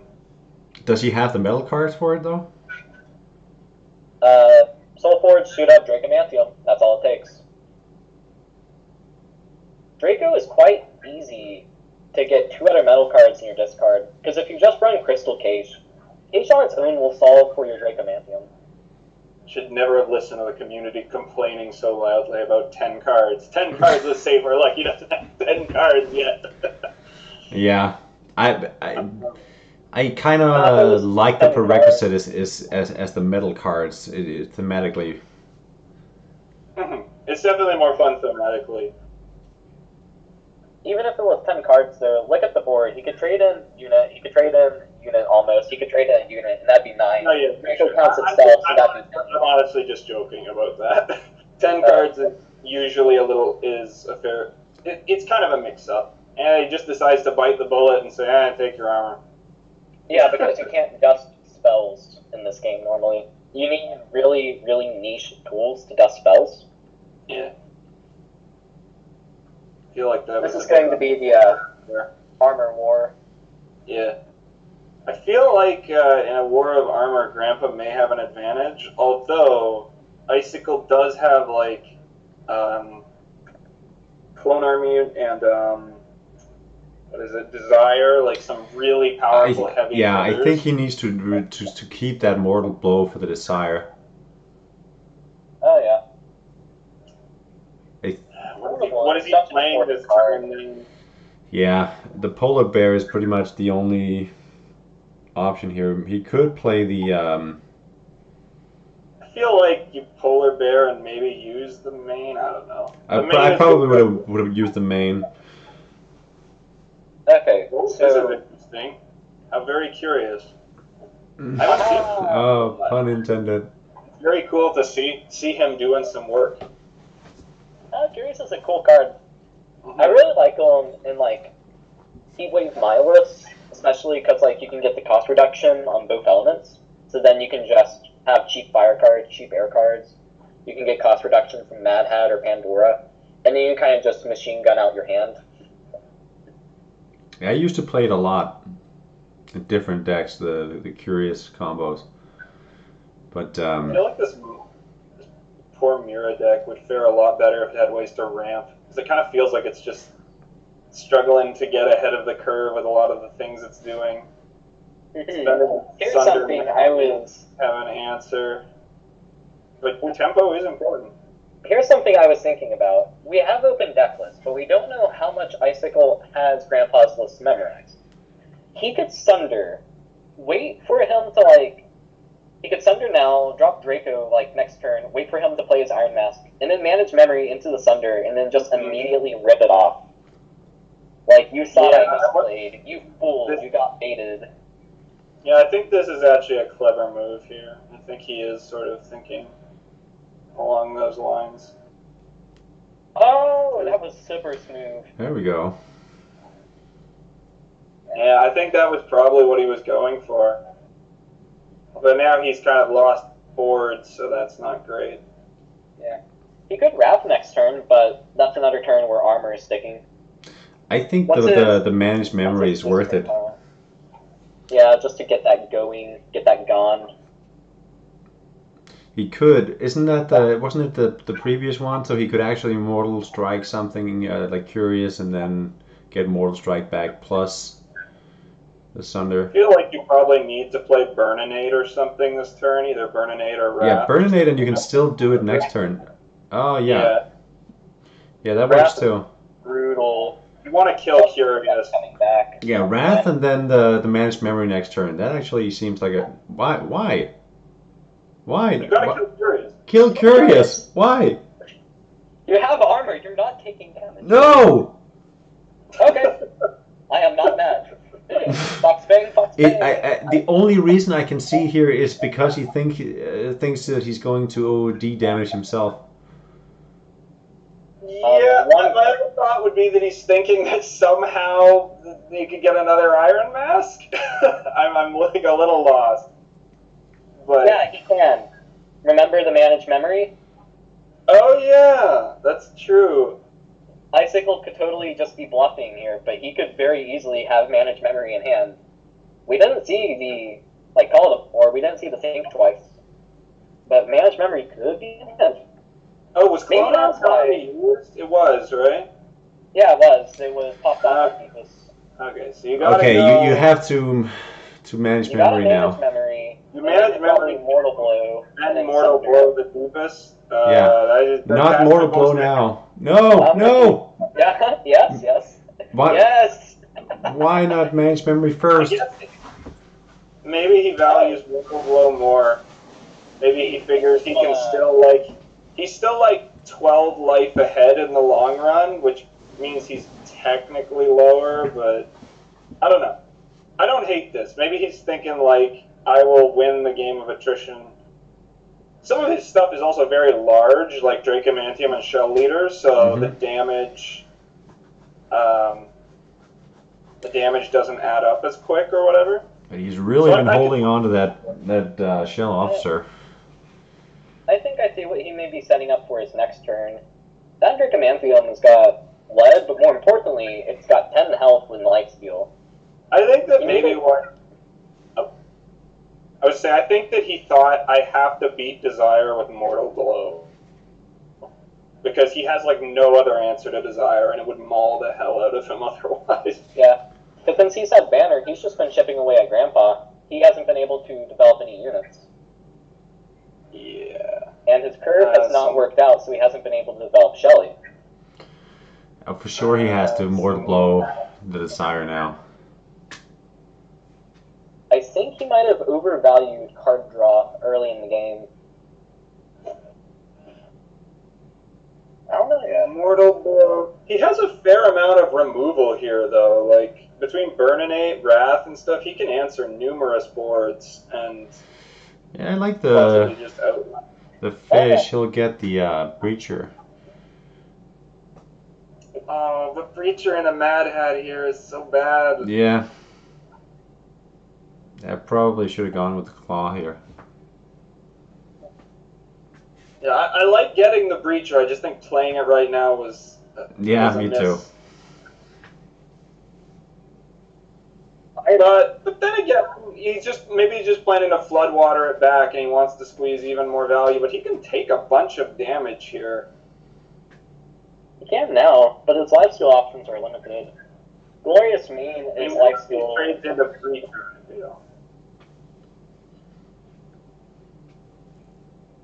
Zap.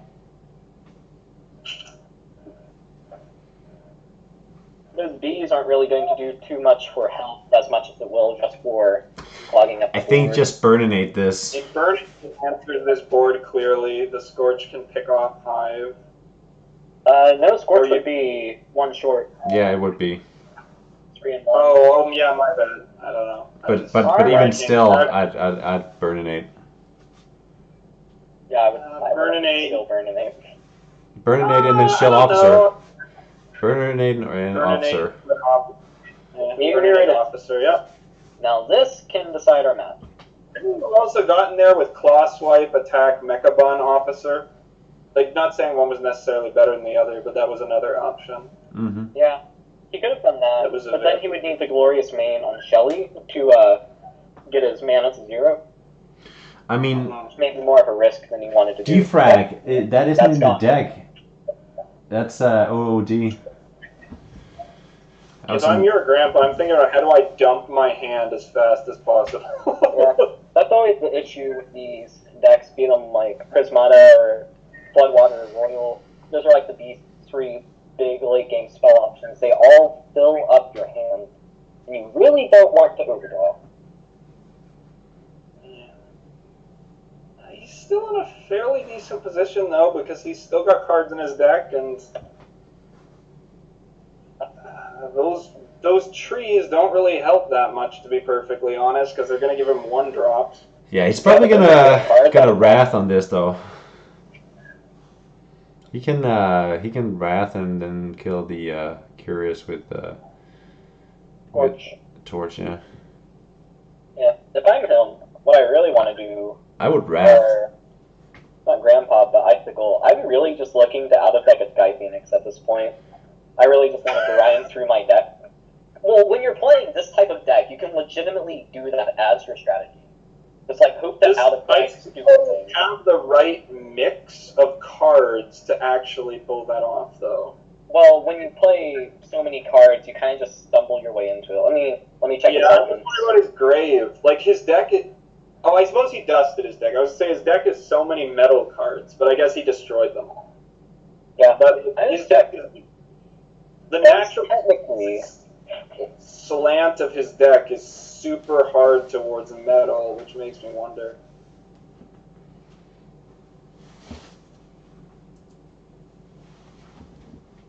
I think he's just getting that to get it out of the way of Eldest, which we have yet to see. We've also yet to see Libra. No, play Thanite first. Oh god. You were saying about Sky Phoenix? These are two greedy decks. Yeah, I still don't think this is the end of the world, because Prismata's spells... Yeah, that was good. Prismata's spells, he did overdraw some stuff, which I suppose just extends his life long term, so... But, like, yeah, some Prismata spells, like Teleport and stuff, are fairly low-ish value. Yeah. And there's Draw and Help. Yeah, but he's getting cards out of his deck. If this game goes on long enough, he just out-of-deck Sky Phoenix and wins. That's all that happens. I suppose, actually, Eventuality may actually be more in favor of the Floodwater, but he didn't get to clone any Shellys, so that kind of limits the utility of it. I mean, the Sky Phoenix, how many revives is going to be there on that? Probably 2? I feel like Dracomantium Armor Guys was better there. Yeah, for sure.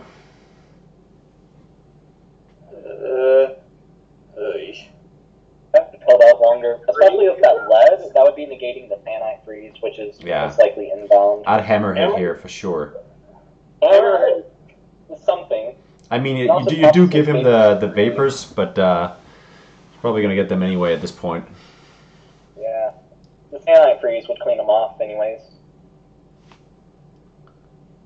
Nessie's a weird card. It has decent stats for the cost, but it's not that good. Nessie's got great stats for its cost. What are you talking about? Yeah, that's what I'm saying. It's got great stats for the cost, but I haven't seen Nessie much. It doesn't seem that strong. Like, late game, it can become like a 26. Like, but late game, usually you have answers for 6 HP units.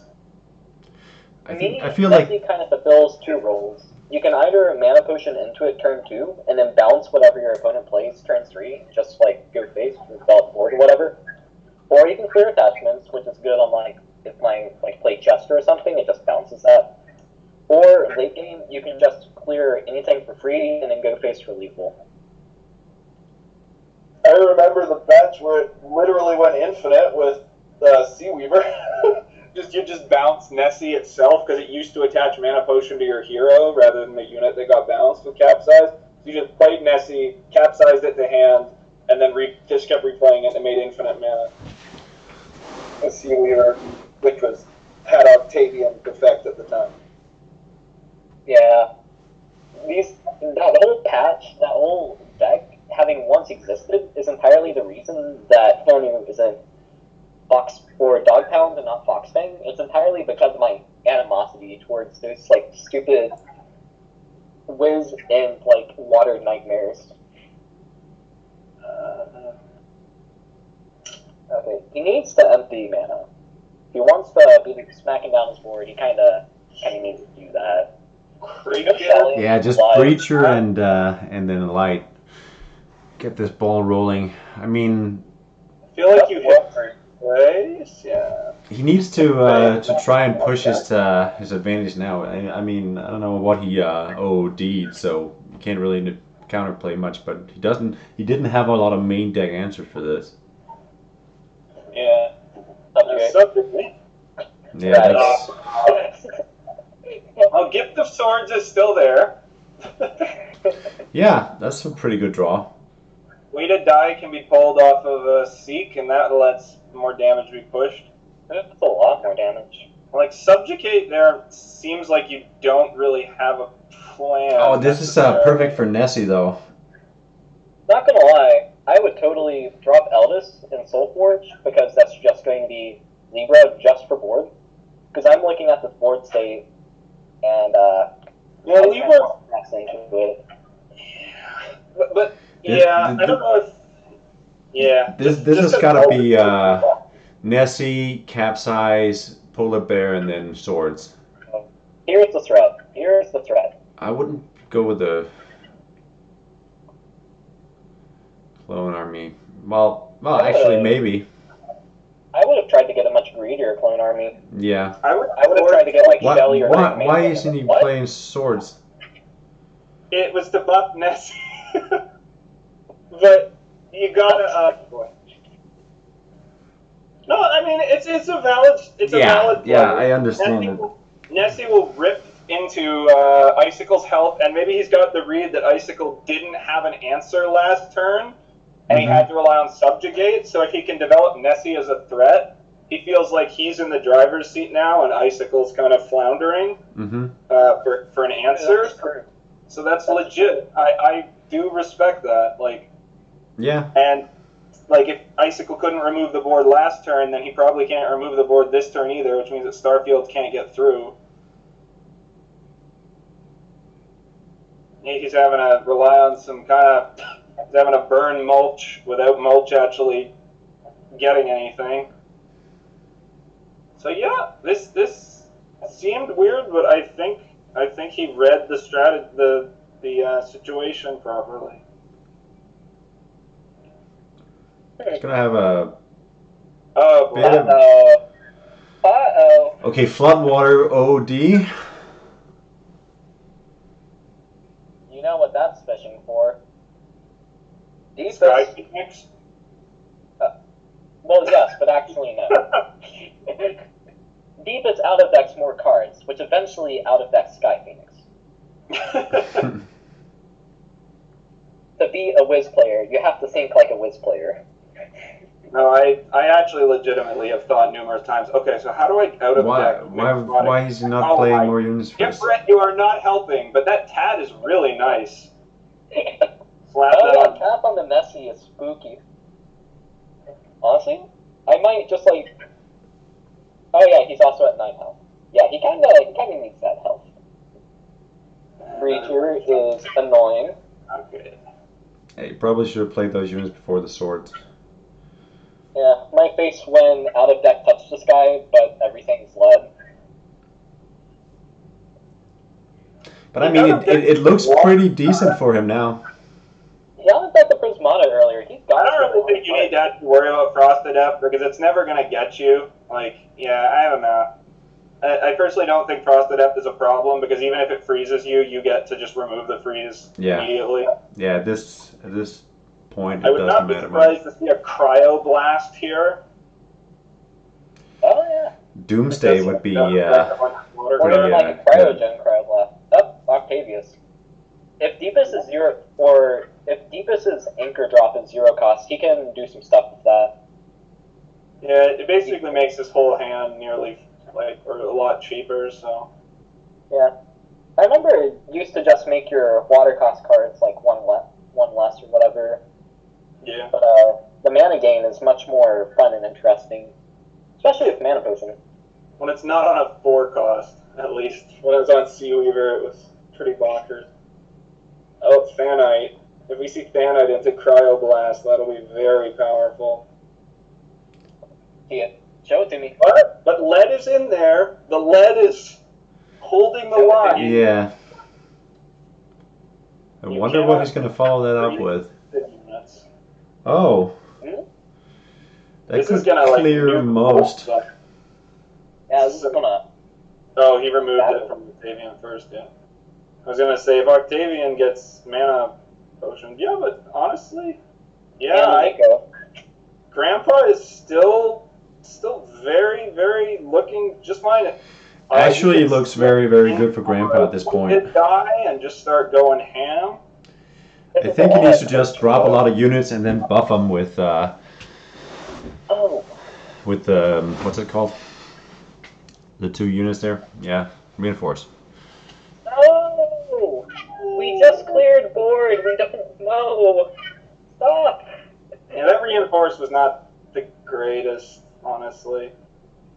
Effort's interesting here. It could potentially out of deck some stuff like Tiamat. So I think what Grandpa has been doing here, what we haven't noticed, is that he's just been grinding Icicle out of resources. Because Icicle hasn't been able to punch in any damage with all the guard. Right. Grandpa's kept his health at basically the same, because he just does not out of deck, but Icicle's been slowly losing his health.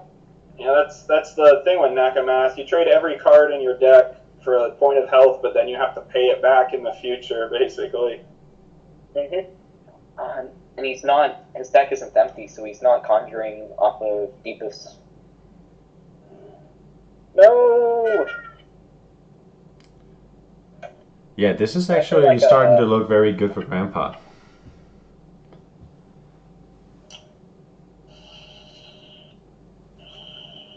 I'm surprised with his reservedness at not going for weighted die to just try to push in super hard right away.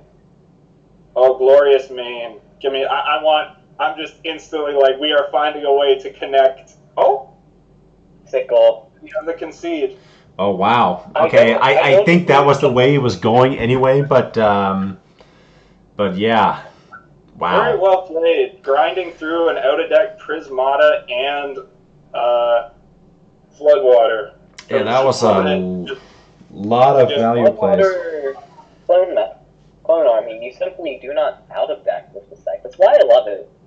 It's an overlooked mechanic. It's like, it seems like such an underused card a lot of the time, but it's so good when you can just get some of those really key units and get buffed copies. Yeah. It has a very easy counter, though. It only plays, like, 10 units, so just, like, Raise Arms Vashiva kind of just lull wins. Oh, that's true, yeah, you could grind them out. Yeah. Or you could just play aggro. You know, we could go for a best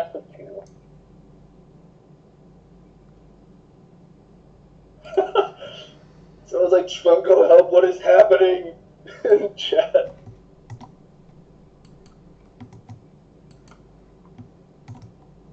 Yeah, very props to both players, but especially to Grandpa for just. Yeah, I feel like we might even owe them a little bit of an apology for all the misunderstandings of the plays. 2077. All right, so now we're down to just the last two foxes. Who are they going to bring to take down Grandpa? I'm not so sure Icicle's done here. I think. I'm waiting for him to respond to me. But I'm looking at Icicle's second deck, and I'm thinking that Icicle is going to totally outfox you stupid dogs and your nose burn damage shenanigans. I feel like that Mira deck would have folded to an aggro deck really easily. Is the thing.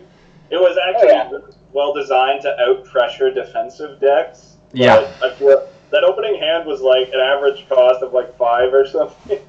So Yeah, it was like a couple 7-drops, a 5-drop, and a 3-drop. Something so. Looks like we're going for the 2 out of 3 then? Or are we... Yeah, he needs some water. I also need some water, so I'll be right back. And then Icicle is going to get his revenge. So Icicle is actually coming back for the second one? Yeah, you're going to have to answer that, Coulter.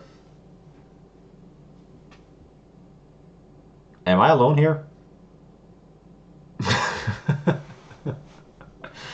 All right then. I guess I'll take a little break too.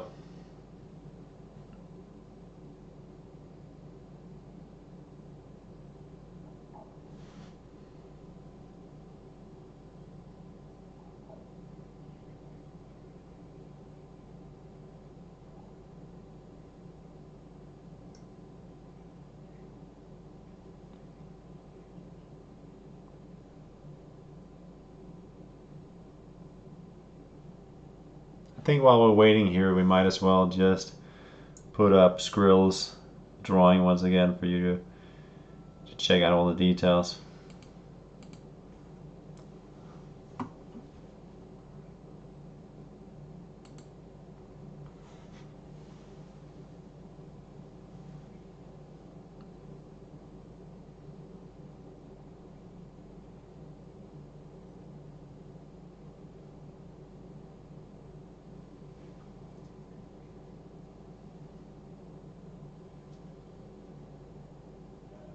Yeah, I will just be on a 2-minute break and then I'll be back. So don't wait up for me. Move on to the next game. I will be right back. All right. I am returned. Cool. Yeah, so we're just waiting for. Did you say Icicle was going to return for the second one? Icicle says that he's feeling a bit lightheaded. He's asking if he can just get like 5 minutes, take like an aspirin. Oh yeah, for sure. So, but he is going to bring his second deck. Yeah. All right. I guess we're all taking a 5-minute break. I'm just going to go ahead and get myself another beer. I think I'll check our chat. We'll see what's going on in here. Scrolling back up. The Phoenix, never let it go. Shapungo is just ranting about his Phoenix.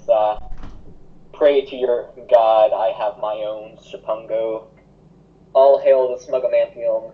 He will armor through all of your shenanigans. Oh, what happened? Yeah, these are big brain players. Wait till you see the big brain of the next deck. Next deck is just, ooh, I'm excited for it.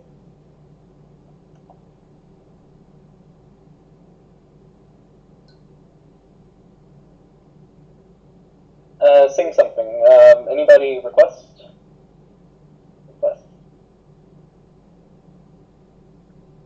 We'll see what we get. Let's see what see what people say, and then based on what they say, I will judge them if they pick bad songs. Pungu.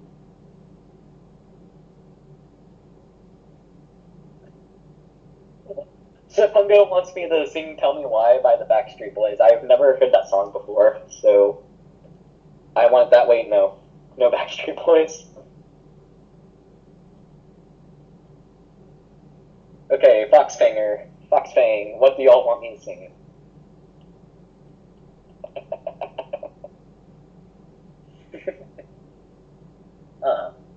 Yo, I'm actually like really into music and crap. My main playlist I listen to has got like 730 songs. I think it's like 36 hours. It's a lot. I love me some music. Okay, so Zygote is banned from ever joining the Fox Gang. Bohemian Rhapsody, there we go. I don't think I pronounced that right. Oh wow. Let me just pull up the lyrics. I know what it is, I just don't want to screw this up. Yeah. What did Zygote do? What does the fox say? Oh. You wanna join me? We're singing Bohemian Rhapsody. Yeah, nah. Is this the real time? Is this just fantasy? Caught in a landslide. Escape from reality. You know, we could just sit here in silence. That song came out in '75? Dang. I always think of Queen was like an 80s band.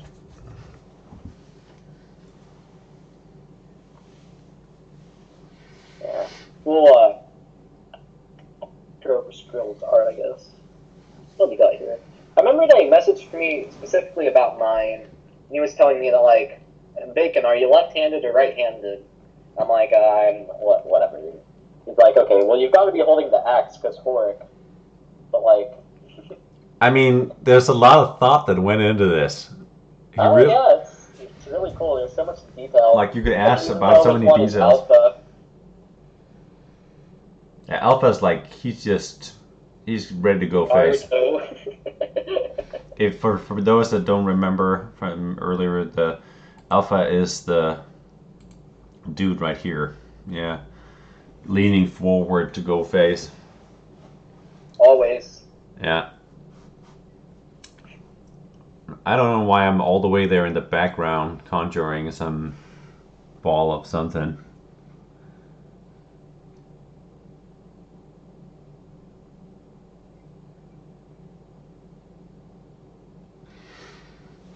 Yeah, and Werf seems to be on the wrong side.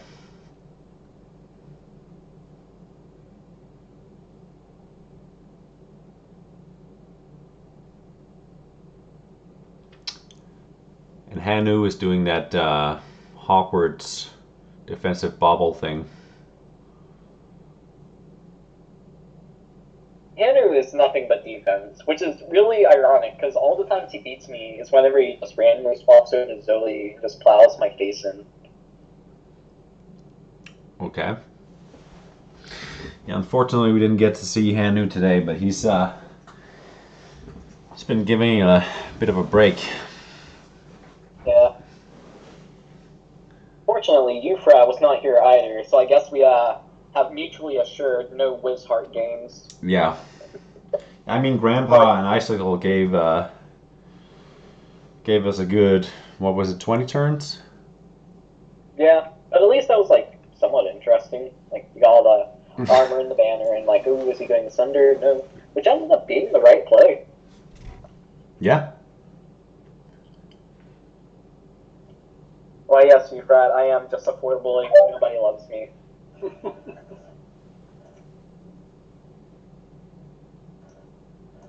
Mama just killed a dog. Okay, so I want to ask, why are you guys, like, dog pound? Because, like, there's actually a story for Foxfang. Like, it was aggro rights, centered on, like, Fox Familiar when it got shifted over to Wisdom. But, like, why are you guys good? Is it literally just, like, a cult of personality? Is that it? A what personality? A cult of personality. Is it literally just because you're a good dog? Yeah, I don't know. When the whole gang thing started, I just thought, you know, it's got to be the dog something gang. I mean, where do they hang out? Where do the gangs hang out? It's got to be the Pound, right? But now we're not even a gang anymore. Now we're just the Dog Pound. You are aware of what a Dog Pound is, right? Yeah, but you could see it just as well as a castle. Like, we've taken it over. There's no people there anymore. It's just us in our own little castle there. Huh. You know, it could be like the Dog House, which isn't as cool, but like a Dog Pound is where like stray dogs are like picked up off the streets. Yeah, but I mean that's cool. Like, it's the street like, dogs. It's the down and dirty street dogs ready to get, you know, into action. If you're like down and dirty, why aren't you like Dog Pound Riot or something? That's too many words. I don't know. At least Dog Fox saying, Pound. like, It's clean. Got that alliteration going on. Like, it's just like, it's a fine name. It's not anything too special. Yeah, it works.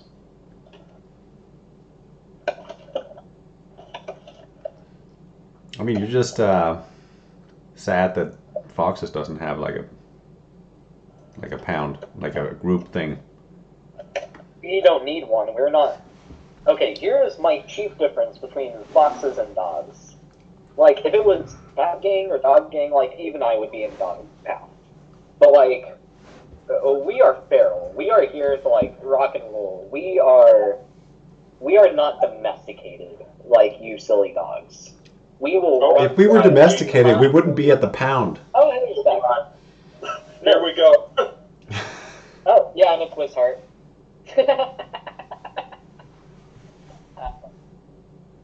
What about that aggro rights? Oh, all right.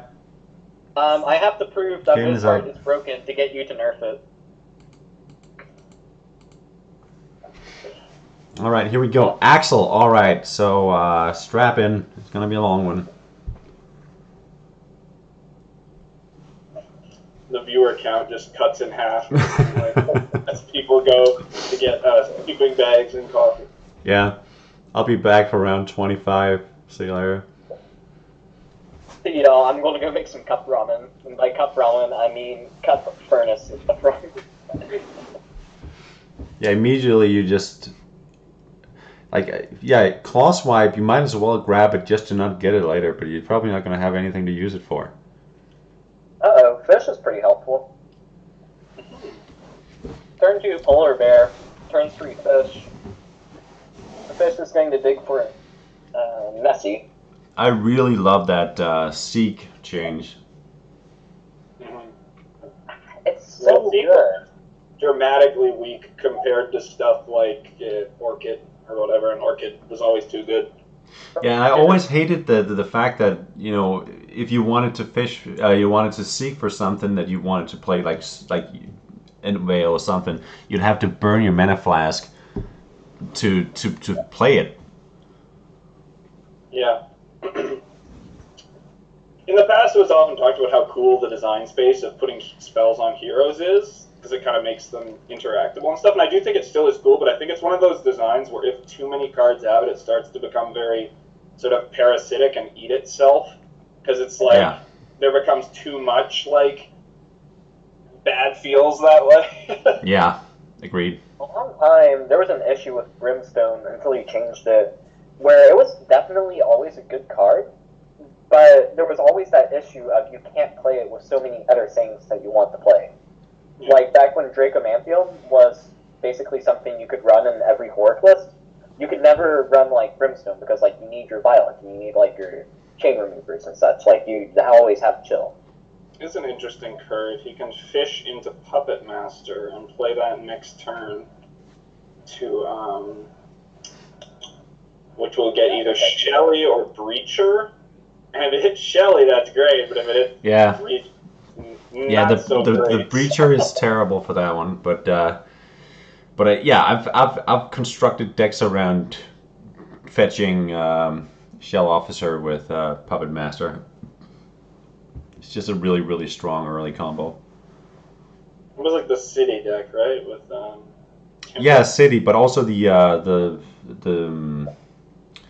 Banjo deck that I played at the last Sky Champions.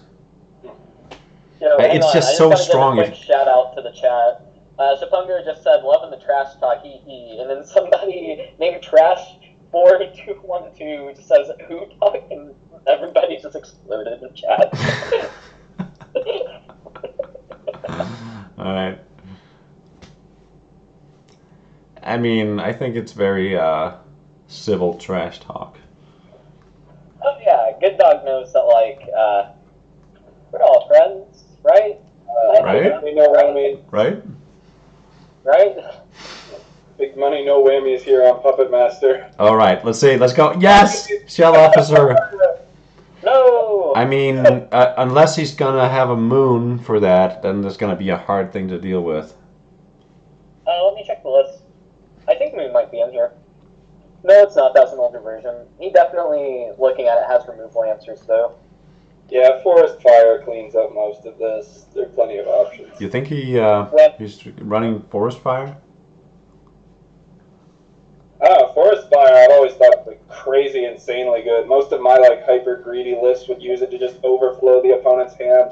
It's definitely a great card, but I don't see that many people running it.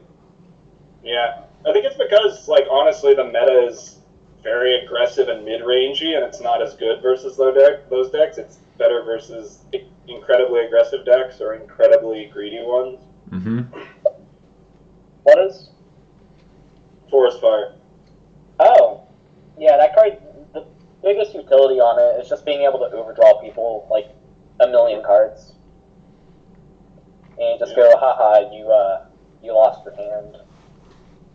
Do you like the capsize play here? Just being I'm not giving you all Bane for free. You gotta trade that cat in if you want it. Nah, I think he'll just keep the banner. You're gonna have to deal with that eventually. You have too many AoEs to not hit it. No, but I'm just thinking he's thinking that he's not gonna make the trade for him at this point. Yeah. If anything, that just shows me that the dogs aren't really watching people's deck lists. Because it's not all Bane.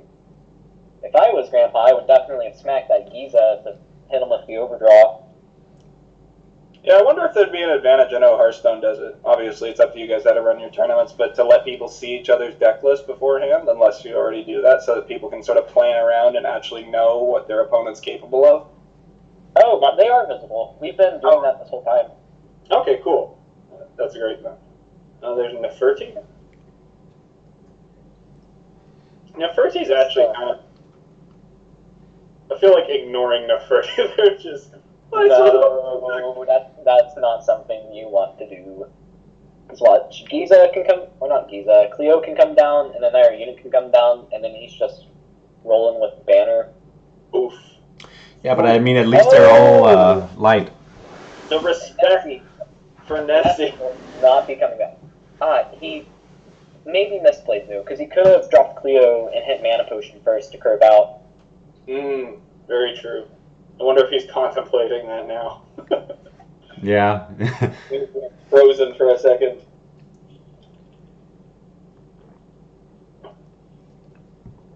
Yeah. Well, he Make him overdraw. He curves out anyways. Oh, and hits him with the overdraw.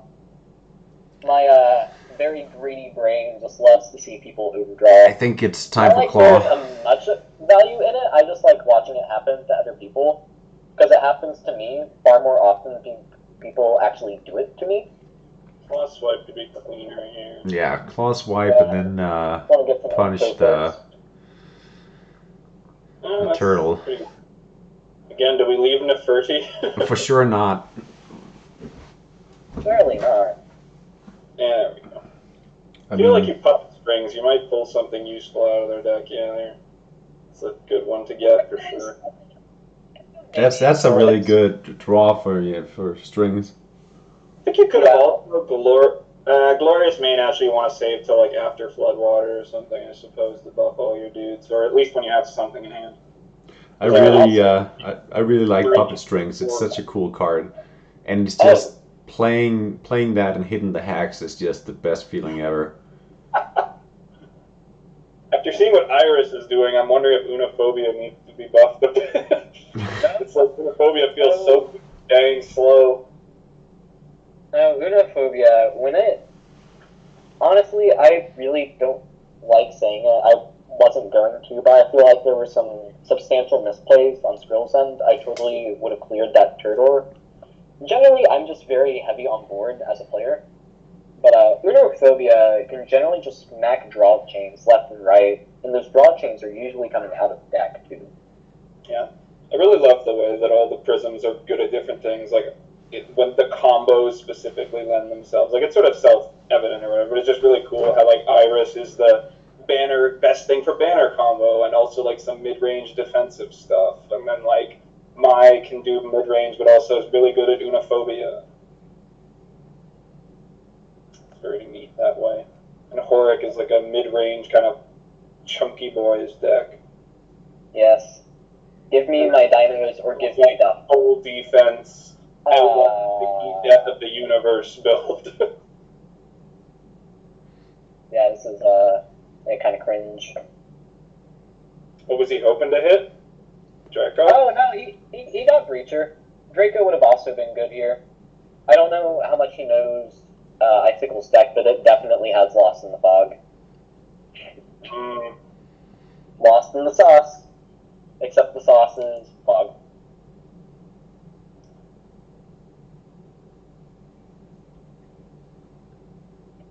I'm very glad Axel doesn't have any way to get hero armor. I was just thinking about it. Yeah. It's like Axel can't, so he has to just use his can't armor up. Oh, I guess he does. He has the friggin'... If you give him just a slight, like a little bit more in any patch coming, he's gonna be back to terrorize the meta. He has Eldest Jar of Souls. Yeah. Like Eldest thing. Eldest only forgets you armor, I feel, when your opponent's already lost, because otherwise they like usually have some way to deal with Eldest by the time it comes down. It's like if they can't deal with Eldest, they probably weren't doing anything anyways. Yeah, that's usually true. Only under exception is whenever it's like the Ether Whale into like Eldest Amaruaf, whatever. Yeah. Stupidest crap. What he does there, Puppet Master? Ooh, I'm not sure about that. I would have rather maybe played just like Earth Golem, just while the board was a bit weaker. Because I'd much rather hold on to my Grave Dusting to hit important water targets. Ooh, it's gonna overdrop. Don't gift us. I guess he's maxing tempo. Yeah, it's not bad. Maxing tempo is okay, although he still can't get to the face. Yeah, there is no face hitting here. I'm like. Yeah, it's a bit of an awkward. He's floating some mana. It's kind of awkward there. Yeah. Like maybe, I guess he drew Krakus. I feel like just Breacher and Trades was a decent option. Breacher Trades, you could even work in like a main or a demolishing an unstoppable chop there. Or you could just not have Breacher gain guard and use Sunder to clear the last of the mummies or something. It's just like not having the body is kind of sad.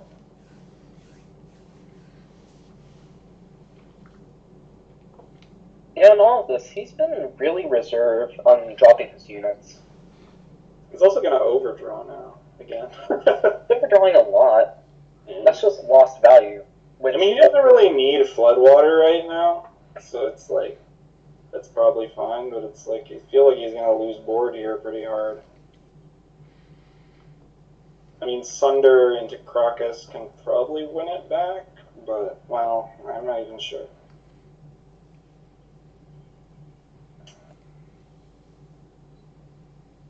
Both players seem to be sort of on the play incredibly reserved plan here, though. Yeah. I just want to tell you now, though, Icicle can do some wacky stuff on the out of decks. We've got... This deck is really more of a showcase of some of the stupid out of deck things you can do with, like, Wiz Heart that I haven't seen anybody do, and I'm kind of mad nobody ever does. So I want to see people do that. Mm-hmm. Yeah. Break Ancient Pact, the deck. This is very interesting. I wonder if Grandpa's on this idea again of just trying not to spend the cards in his deck to the point where his opponent just bleeds to death like they did last time. I don't know if that would happen with Axel, because Axel does not... Axel has a fairly... He has so much healing, you'll never die. Much better healing capacity than Banjo does. Wrath is a dusting option, though. So he's got to make sure that whenever it comes down, he doesn't snipe too much of his healing. But he's already got those mummies in his discard pile. He doesn't run, like, Volcanic Blast to clear that. Volcanic Blast is, like, a really good board wipe. It's a really good anti-everything card. I kind of feel like that's I this card. If Blast didn't dust my own discard pile, it would probably be in half of my Horror decks.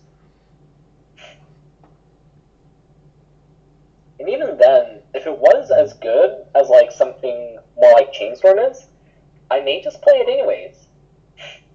Doesn't Blast just never much damage as Chainstorm, even to armored stuff, but I guess it gets eaten by barrier.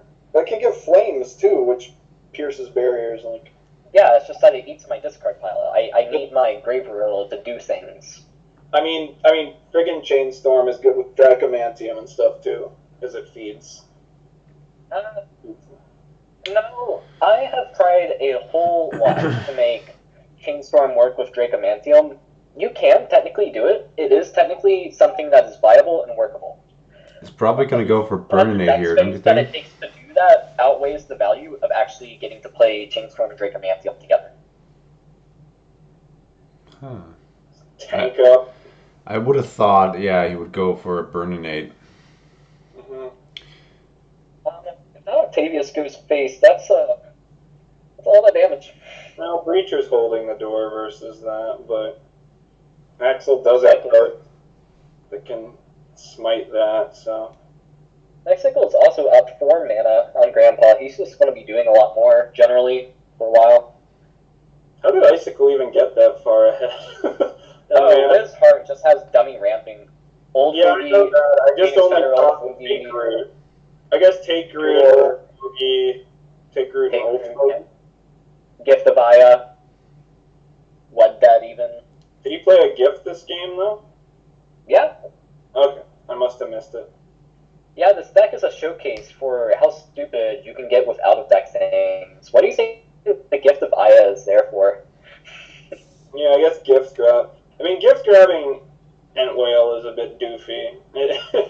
But I also like that Aya grabs the higher cost stuff. Yeah, Yeah, I'm for pretty sure. sure it's already been played. It won't be fetching Aetherwell this game.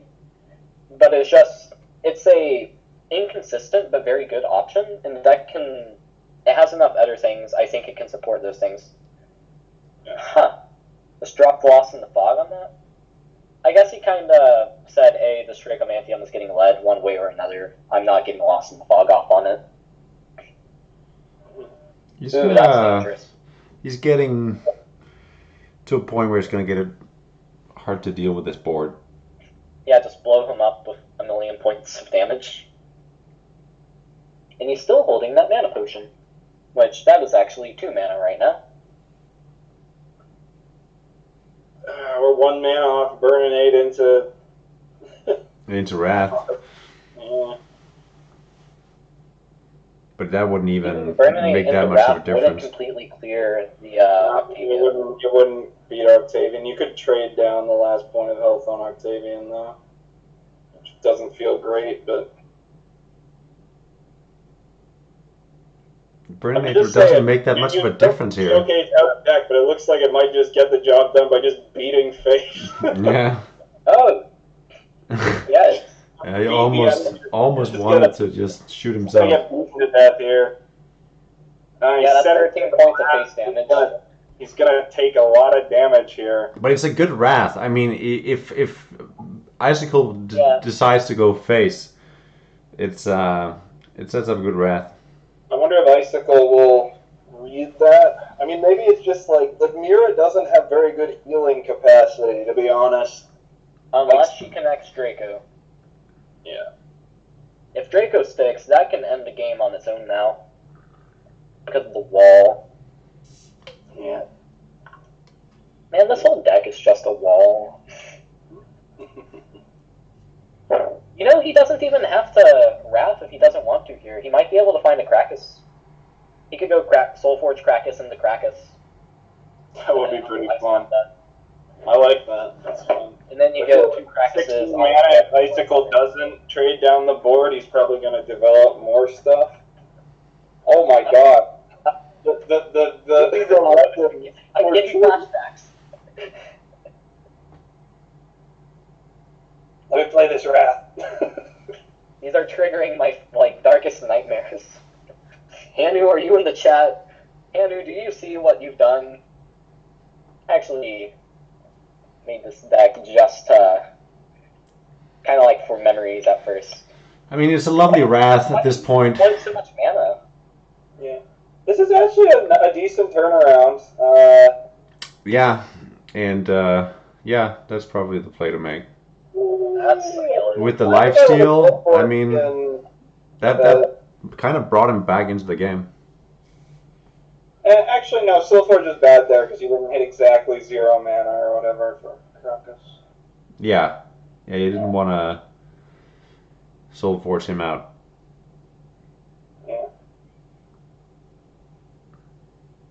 Yeah, cost reduction. I'm not sure about the Doomsday there, considering what's coming up next. Yeah, he might have held on to that one.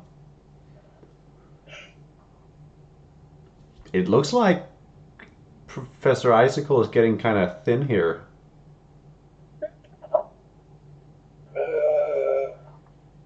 Doing Immortal Blow this first. Yeah, you could kill it with the yeah, you take the -1 on the Krakus. yeah, then cash. Infinitely superior value of free trading. Yeah, just really solid. Yeah. Now you get Draco with the Clone Army. Oh, and if you can Clone Army the Krakus too, hoo boy. You could Soulforge, play Draco, and then Clone Army, and you'd have 3 Dracomantium in your deck.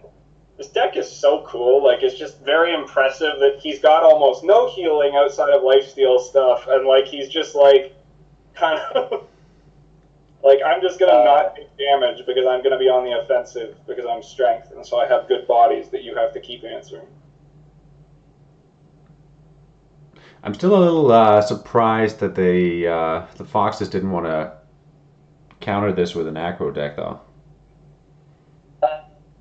What do you mean? I don't know. Axel may still be able to outlast this. Well, our strategy was thinking that, like, Icicle has got quite a few dusting options, and we were thinking that we would just grave dust most of the things that you could do. Yep, and the... Oh, jeez!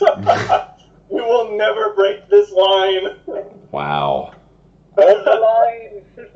7-13. I mean, even if Dragomantium's effect isn't multiplied, it's still this huge 6/11 lifesteal. Yeah. It's just... Yeah, hold the line. Yeah, a lot of value. Oh, that wasn't the best OD on that one. Oh, I did that. Well, that's weird. I'll have to talk to Ari about that because Shade doesn't have a death effect. It has Fate, which grants it one, but... Oh, no, wait, I'm dumb. Casket doesn't target death effect units. It just draws a unit. Yeah. I was thinking of Phoenix. I don't know what I was thinking. I was thinking of, like... Does Casket even say reveal on the card anymore? No, but certain things inherently reveal, like Casket does, because it will reveal the card's information if it has a death trigger. Technically, it could not reveal if the card didn't have a death trigger. Like, that wouldn't be out of the question, but that's the idea. Is it revealed because... This sets up ground and pound pretty bad. Oh, no. I mean... Draco's about to connect face. You're kidding me. But at this point, it's looking really bad for Icicle. Yeah, I can't even complain. This is what Dracomantium is supposed to be doing. It's come down, you have to answer this unit. So ground pound and another Dragomantium. If Icicle loses this game, I will change back Jakintsu to Sunset, because clearly Wisdom needs to be buffed. No. Oh that's my gonna hurt. god, that is a dragon. It's a dragon. Can't even be mad. Because this is That's a lot of friggin' value on that. But I mean, he still did his job. Yeah. Another thing, I was really surprised that Grandpa played Royal so early. Royal with the Giza fetches an Undragon, which is kind of just sitting in his hand right now. Yeah, honestly, I often just save Giza if I don't need it early game. Like, if I don't draw it early game, I just save it till I'm out of decking with Axel, because I know it'll get me on Dragon. Oh, well, that's an answer, but Dracomantium laughs in the face of that. Yep. So Yeah, your whole... just going back and forth. Why would he touch this guy there? I think he's worried about just getting burned. What? Yeah, I think he was more focused on just surrendering, conceding that one. Oh wow. Okay, so I think you've gone the value route. Maybe you want to try something else. Yeah, I do think someone's mentioned in the chat that I think that Icicle could have actually gone on the offensive there a bit more, like potentially tried to push more damage, because it's just a thought, because there was opportunities there to potentially try to... I mean, there wasn't really... He did actually do that. He punched them with Octavian on the other thing, but perhaps he was too reserved in the face of stuff like Wrath, but I don't know. Both players, extremely good plays, as always. It is very interesting, though. Sometimes the dynamic of aggressor and defender can change, even with something like Heart Wisdom. You need to try to think about what your plan is. Oddly enough, did Burn to Crisp ever come out? Or Waterline? Waterline was used, yes. Wait, who used Waterline? I thought in my memory it was like the Heart, or the Strength Intellect deck that used Waterline to kill some mummies, but that can't be right. So Grandpa is trying to complete his perfect streak, but actually, you're allowed to beat 3 combatants, not 3 decks. So he still technically could win the whole game himself. We'll just have to see. I feel like this deck, it's like if Fox Yang just fields an aggro deck against it, it might just fold. Yeah, I feel like the answer here is aggro. I wouldn't be surprised to see Alpha now, but I wouldn't be surprised to see Werfs either. I mean, running his mono strength, that could easily put enough pressure. I wouldn't say easily, but stuff like Burninate, which can really help. Yeah. Clock Light, which are excellent. I'm really excited to see how it holds up against aggro. Is it the new meta breaker? People are... Spungo is clipping stuff, Flight of the Dracos. Yeah. Yeah, 4... Was it 4? How did he get 4 again? He Soul Forged into Clone Armied. Right. Yeah, I'm like super pleased that Clone Army is such a like viable endgame win con to just be like, alright. Copy like some big things. Yeah.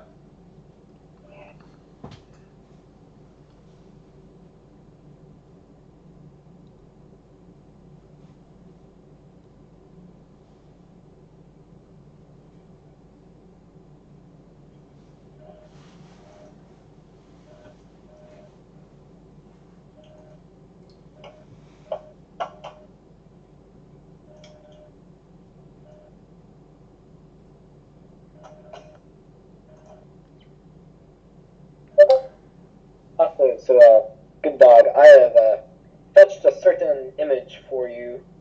Okay. been waiting on this. You just want to share this. I don't think this is copyrightable. I hope not. I don't care. I Where did you share it? Just to the stream. You already know who it is. Alright. Yeah, I'm probably not gonna put that on the stream, but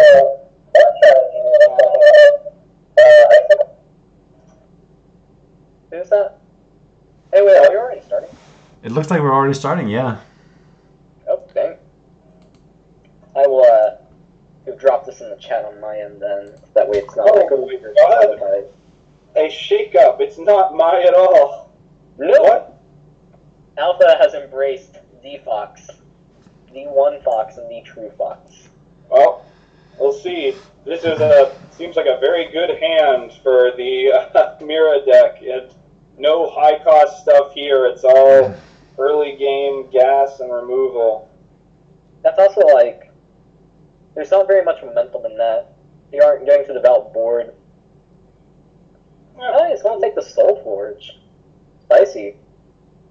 So this is Alpha's. Oh, well, Soul Forge will enable Draco immediately if it gets top decked. Oh, yeah. Yeah. But if he draws like a... I think if he draws like a crack. Yeah, this is the wind Ooh, this shroud is a little deck. awkward. I think you wait on the... Oh, boy.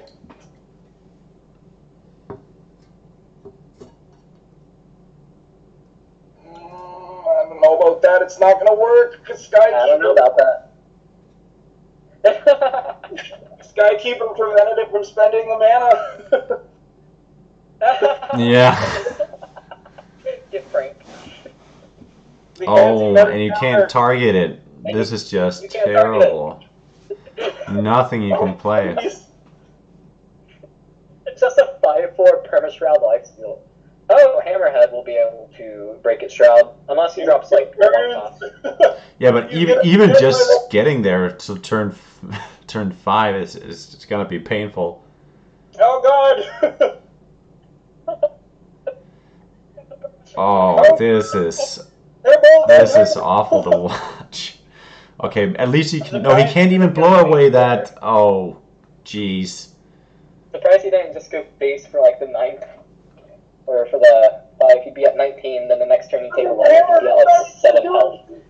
The Skykeeper's immune to days! But I mean, Skykeeper is such a great card, and it doesn't really see a lot of play.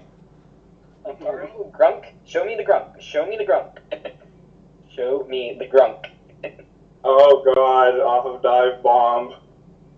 You know it. AlphaSapphireX asserting dominance all over the place here. That's good too. Ugh. The brutality. The one slip in the armor. Wait. Why not play the Hammerhead? He hits both Skykeeper and. No, he'll only hit Huntaro and it won't even do anything. Oh wait, right. Gates dazed. This is the best that can be done, but it's not really enough. I don't. Face. Yeah. Oh boy. Oh, this is such a cheesy attack, I swear. Oh, that's beautiful though. Holy crap! I was like in a joke. We have a turn 5 lethal next game. Welcome to lethal. Population. One time I got really mad because I got lethaled, and I was like, Daze just didn't work, but it was because Skykeeper was there, and I was like, oh, I'm stupid. I wonder, Does Hammerhead only have cards? No, it doesn't. Does it? No, okay, wow, that was brutal. Yeah. I was just... Yeah, Hammerhead might have been the play, but holy moly, that was silly.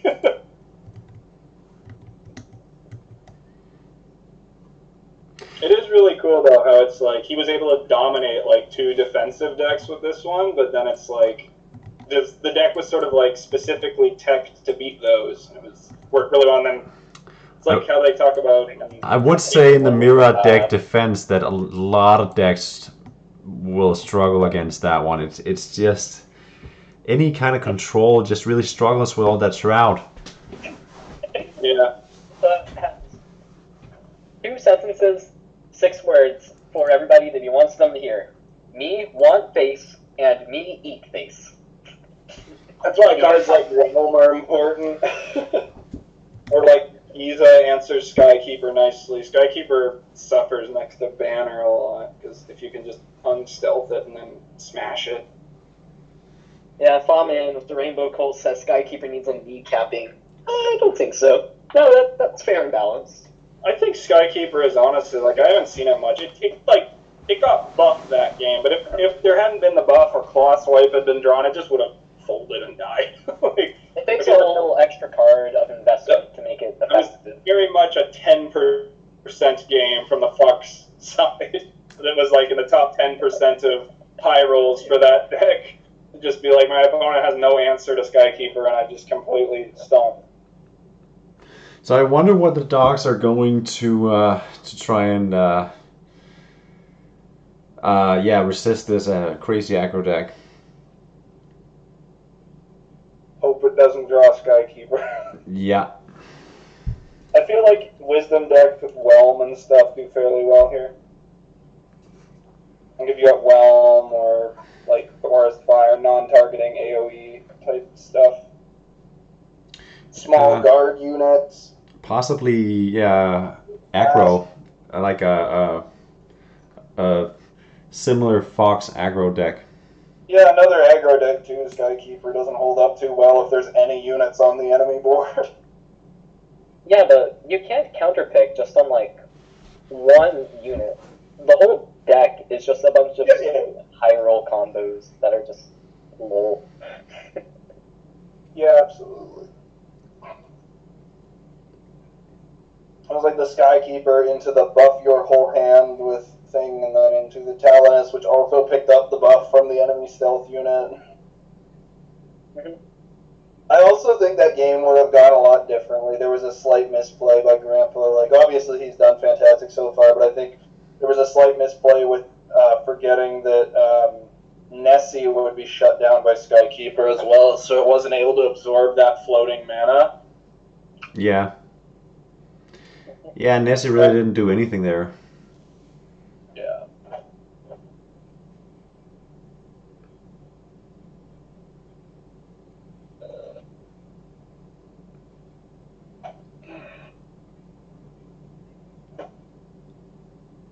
Yeah, people are definitely agreeing that Skykeeper needs to be looked at. I think there may come a point where there's a certain critical mass of Shroud cards that just turns Skykeeper into a unit that you drop with something else to just make your Shroud units like impossible to deal with. Mm-hmm. Of course, the answer there is always just having AoE spells. Either AoE or Banner. You know, something to shoot face and Banner. Well, but you gotta have board first to make use of Banner.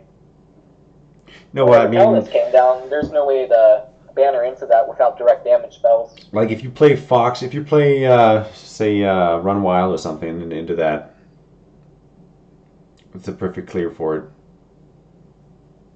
I feel like that was like, if that was like a fairly high roll game for the deck, that was like the perfect game for Skykeeper. Like people are like, oh, it needs a nerd. It's like that. I feel like that was like a super niche thing where Skykeeper just threaded the line. But I wouldn't say it's. I've seen him play this deck before. This is not like a fluke lucky. This is the deck is centered around Shroud and then maintaining the Shroud. Okay. This deck went to finals of the last tournament, and in my opinion, like really should have won that game against Shapungo. Because remember, he just like love Shapungo, love you man, but you out of deck like what was it, Libra and Jikinsu or some crap. Oh yeah, I can recall that one. Any out of deck I do not draw is inherently unfair. I don't doubt. It's just how it is. I don't doubt that the deck is fantastic. I'm just saying, like, Skykeeper's performance in that game, I do feel was likely somewhat situational based on, like, being able to curve it into a buff to put it out of range of like Claw Swipe and similar cards. Yeah. Yeah. Man, everybody is really having a good time discussing it. We've got 2 more O's and a Zygo to go. Try saying that 5 times fast. Yeah, GoodDog, is the whole requirement for your team just like having an O somewhere in your name? Like Yeah, Spengo, Spengo, Ginorino, Zygo, Yo, Grandpa. Yeah, it's in the rule book. Oh, good to know. That's why I'm not invited. Yep. Wait, no, I have the O. I just had Bacon. So, we're still waiting for an answer here from the dogs if we want to continue with Grandpa with a different deck or if we want to switch it up. Oh, all right. Ginorino is giving me a heads up. He's next. That suggestion Spungo has of making Skykeeper a 4/1 is actually kind of interesting because it dodges zaps and stuff, but that would make it very vulnerable to like physical hits from like the hero. Although chunking 4 to the face is still kind of rough, but it's better than getting mauled to death, I guess. The problem is still the stealth. Is that you still need to do something to the face to hit it. Thing is, it doesn't tussle very well in combat. It's very good at avoiding like mat spells, but it doesn't tussle very well versus like even a lot of 1-drops like Saber and stuff. It loses to most 1-drops.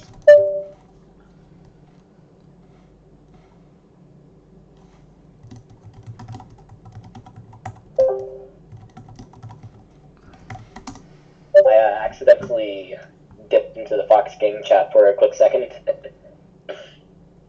Oh, it was out of deck Libra and Frigid Blizzard. Yeah, that's what it was. I mean, you're playing Wiz and In. You can expect really good out effects. Mm-hmm.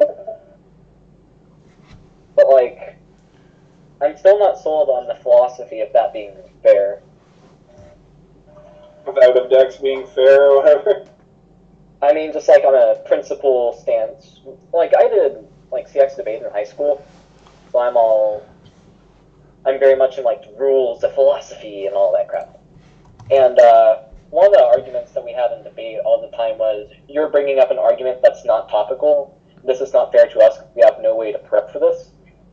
Which isn't really a great analogy here, but it's kind of like, if the whole point of a deck is just to out-of-deck other things, that to me seems to kind of destroy some of the point of deck building. Which I feel like should be a relevant part to the game. Mm-hmm. I feel like some of the out-of-deck decks that I've built and had success with are just like all defense in the early and mid-game. Like, they're actually not that greedy, and then they just have a ton of like stuff that can generate tons of resources. Yeah, because you can out-of-deck your greed. You don't have to play, like, win cons, you don't have to play answers, you just wait. You didn't have Albane in the deck.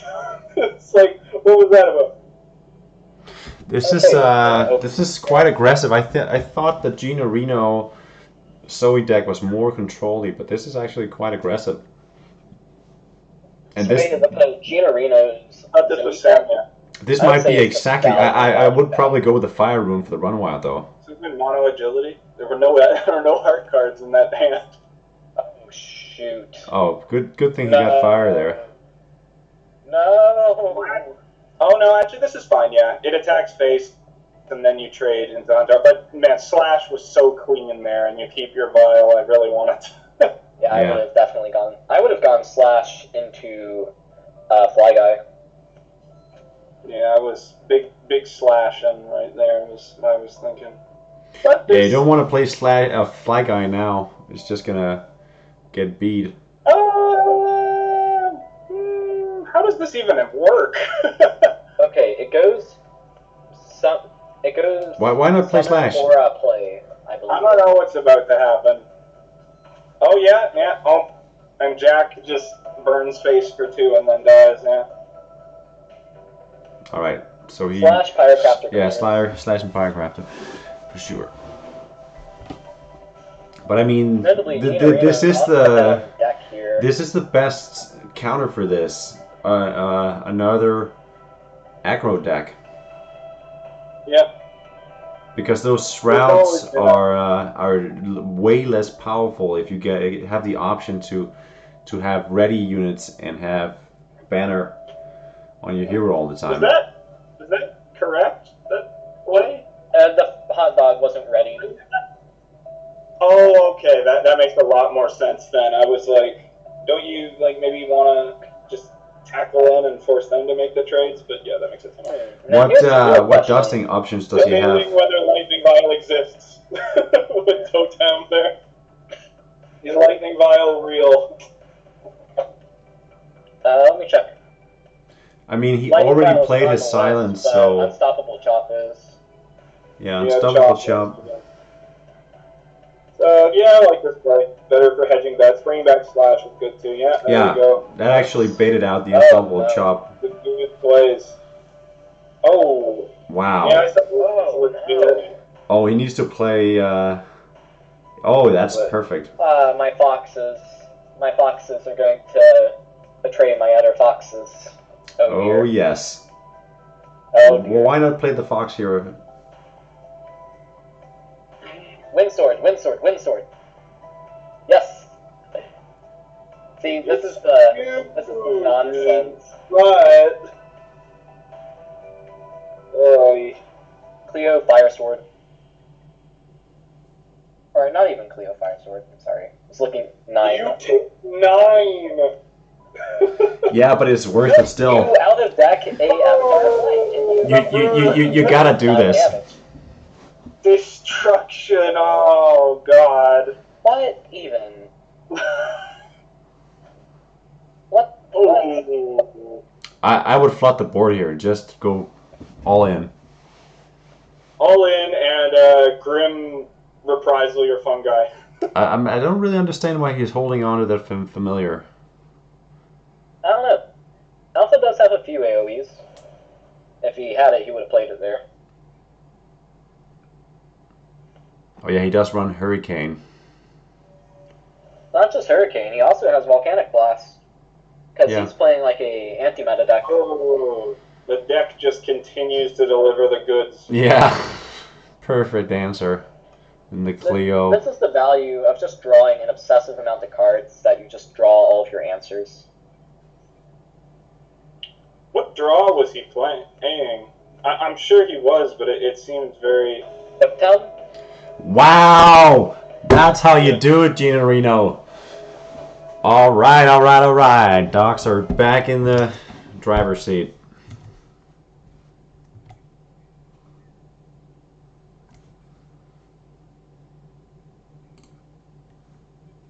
And Alpha's going for the best of 3.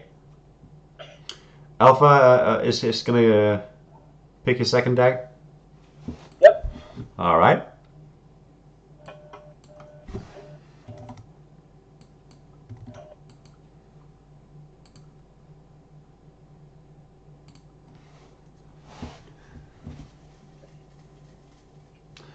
Looks a bit like a bloodbath on that fox side here. I don't think so. I'm waiting to see what happens in the chat here when they see Avatar of Light. Oh yeah, I'm gonna watch too. That's just like there was literally not a single better answer that just did everything he needed to win. He could have gotten Yellowjack from out of deck, and it would have immediately smashed it and killed it. I mean, Avatar was still better, but Yellowjack would have probably been funnier.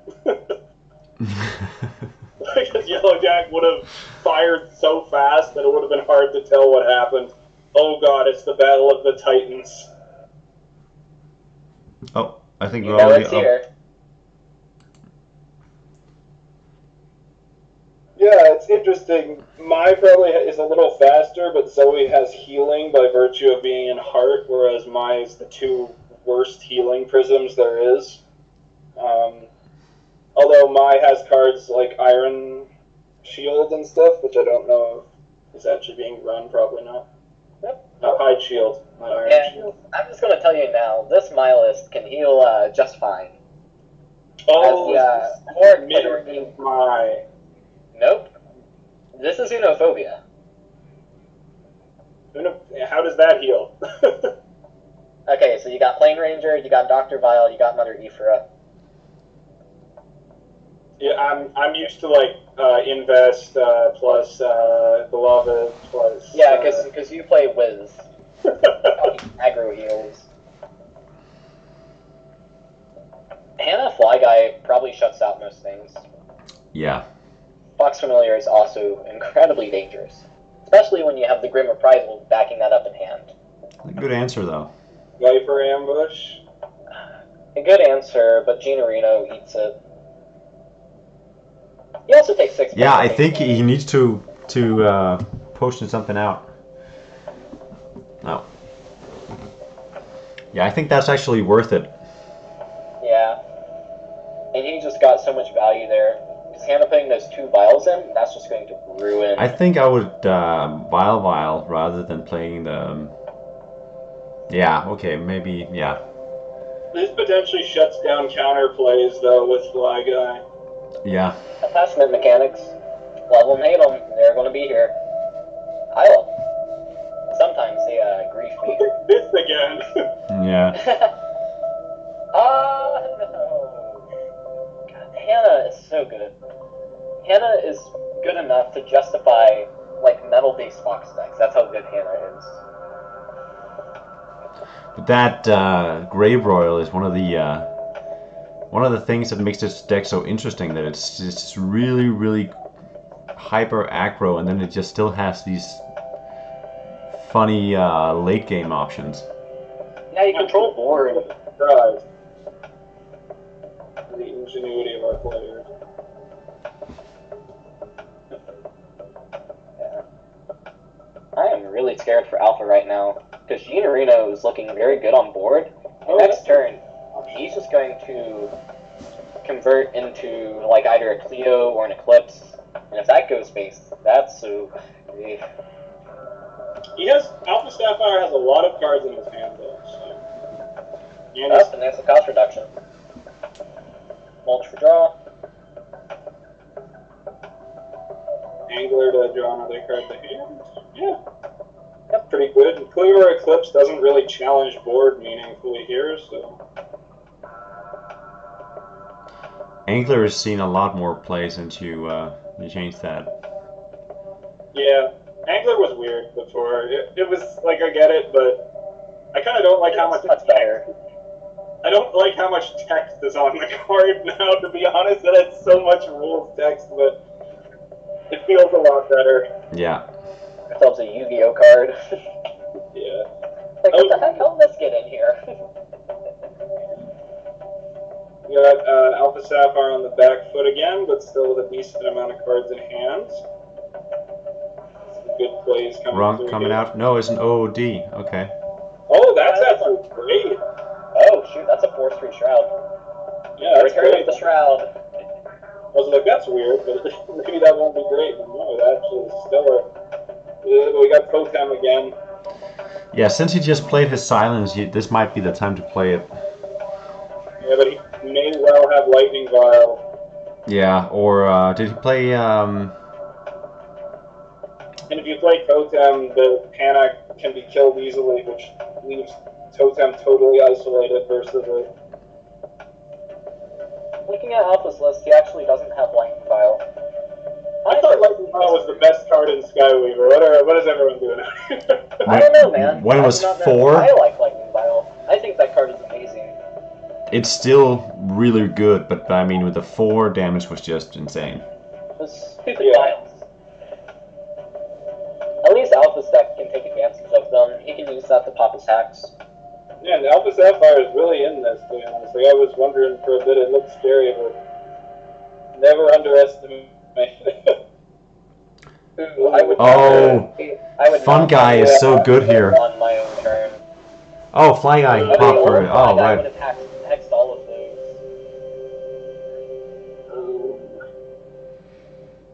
I mean, he has 7 damage on board. Yeah, it's a lot of restraint to not just backstab him. Yeah, I would have backstabbed him. Oh, this is a good idea. This is smart, because he can now vial the fungi and buff his whole board. Yeah. So I guess Cleo.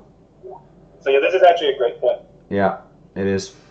Yeah, this is unquestionably This is the why right. I would never purposely pop a totem on my own turn. Yeah. Of course, I have the privilege of playing control decks where I don't always have to interact with your board. I can kind of just develop a more dangerous board. Gusto's Gale. Gusto's Retort. Retort only hits one target. Yeah, but it would silence the other ones. Silence doesn't stop damage. I mean, he needs a board clear here. The Fox. Unless he has. I don't think that's what people sleep on. A lot hail of arrows. Yeah, I don't Giving really see. +1 cost to your enemy's whole hand of units is brutal. Like when it comes to tempo games. Yeah, he's reaching. I'm not even sure what he can have. Like a ice themed fox. Yeah, he's 1 damage off. Coulter, So- get to work on that. I want a fox, but like ice themed, like a snow fox. Yeah. All right. Going out like a champ. Wow, Gina Reno. That was really, really cool to see. Taking out 2 of the most legendary aggro decks. Still got one more though. Still got works to go. So yeah, Foxes, you go ahead and take your time figuring out what you want to play now. Who's next? Who do you want to go with? It's your recommendation, who I've been holding on to. If he loses, it's all on him. It's all on him if he loses. So by chain of events, it's also your fault.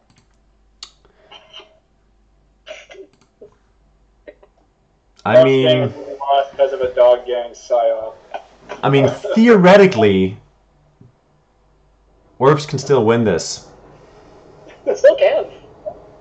I mean, it's only 3 players left, and he's allowed to be 3 players, even though they have 5 decks. Well, haven't both the best of 3s been used now?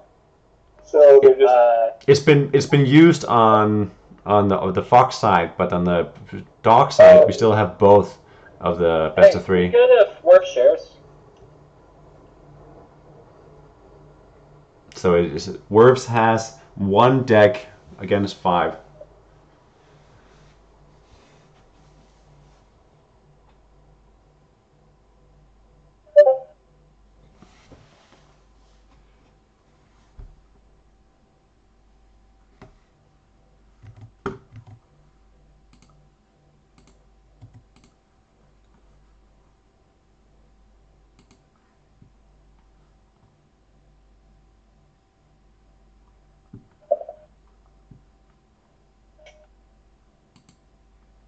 Alright, so I think Gino Reno is just searching, so he's waiting for Werves to join.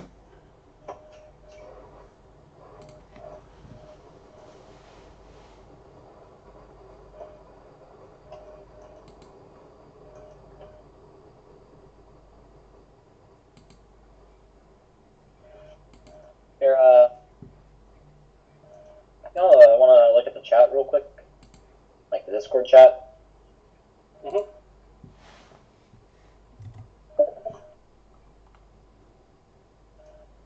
Yeah, if Werves want to share instead, yeah.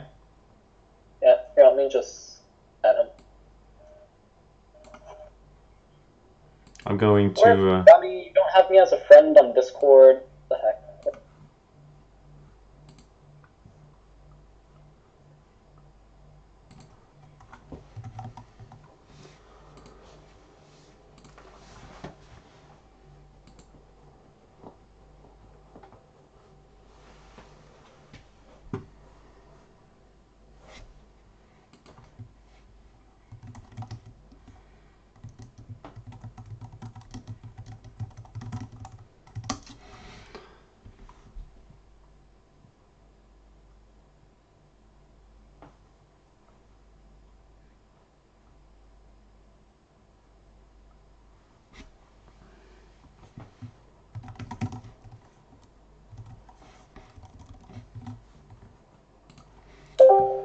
Okay. All right. Reno is still screen sharing. I think, is he? I don't know. I don't know anymore. Yeah, this is Green Rio's screen. Reno. Reno? No. Oh, no. No. Platforms decided this banner combo again. Oh, no. This could be tempo. This looks like banner combo. It's lion combo. Is it the same as the swap go deck? Well, the lion combo deck was virtually undefeated, save for some Nakamas shenanigans that barely got over the line, and there was a timeout involved true. there. Nakamas with no mask, you mean? Yeah. If the mask hadn't been dusted, that probably actually would have been a lot more stable.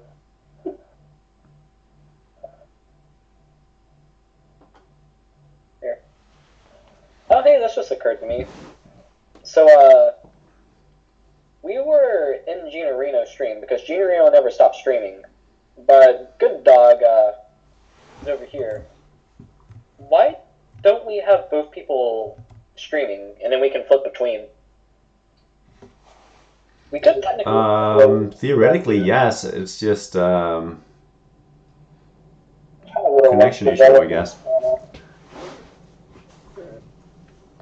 Also, I'm already struggling with the with the management, but I'll give it a shot.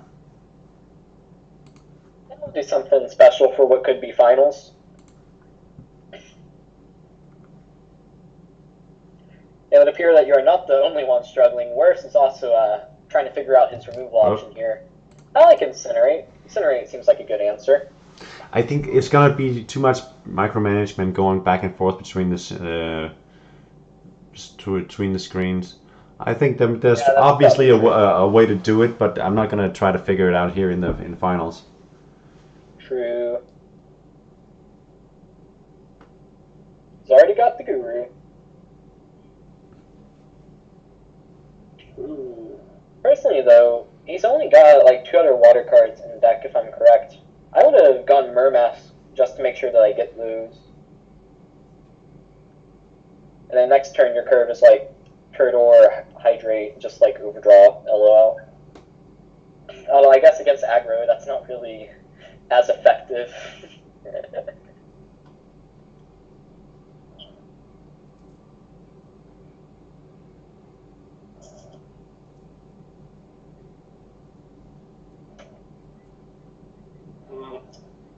I'm not sure why you're saving the vial there, to be honest. Like, this deck kills you so over the top. Yeah. Maybe the Totem? Oh, that's true. You had to pop Totem immediately. That could be honest. Yeah. If he was going to use Vial, though, I'd actually go ahead and card sling Reefa's face and then use my own face on it. Yeah. Worth it. It's more efficient on tempo and card. Yeah! I was wondering that turn about Run Wild into, like, Firecrafter or something different. Oh, wait, are you looking at the other... Wait, what? Yeah, we're on Worst Stream. You're on Gina Reno's. Okay, I will switch streams. It's like whenever you go get dinner with your friends and they all sit at a different table and you don't know where they are.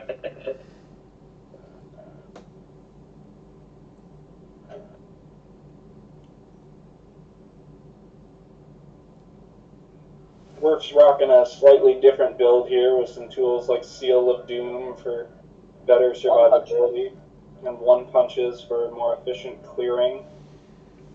Not using the snap trap and stuff. Yeah, I like Orchid and the Mermask here. Yeah, it's beautiful. Hail Arrows, what were we just talking about? I think Worf is fairly excited to see Hail Arrows as well. Worst is always good at putting on a show, just showing exactly what he's thinking, just popping up the right cards. Yeah. See, when does Guru Rosewater come online?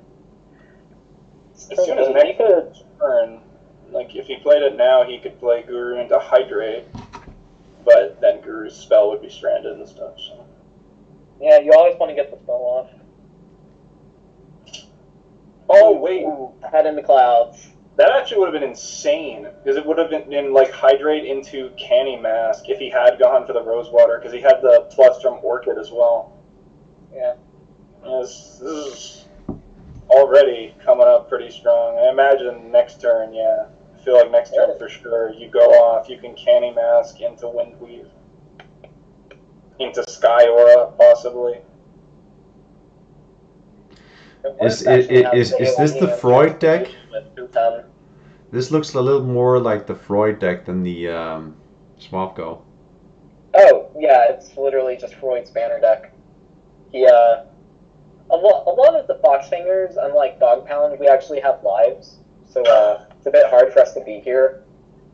Like, you know, Freud's an EMT, Anti-Bends is like just incredible, but can't be here all the time.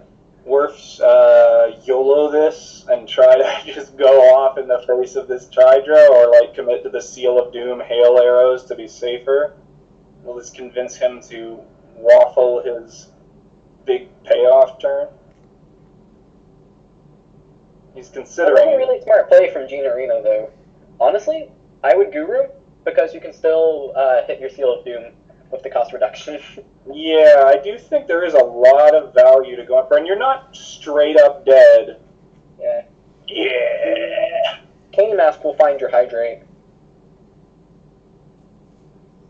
Oh, Moonbeam?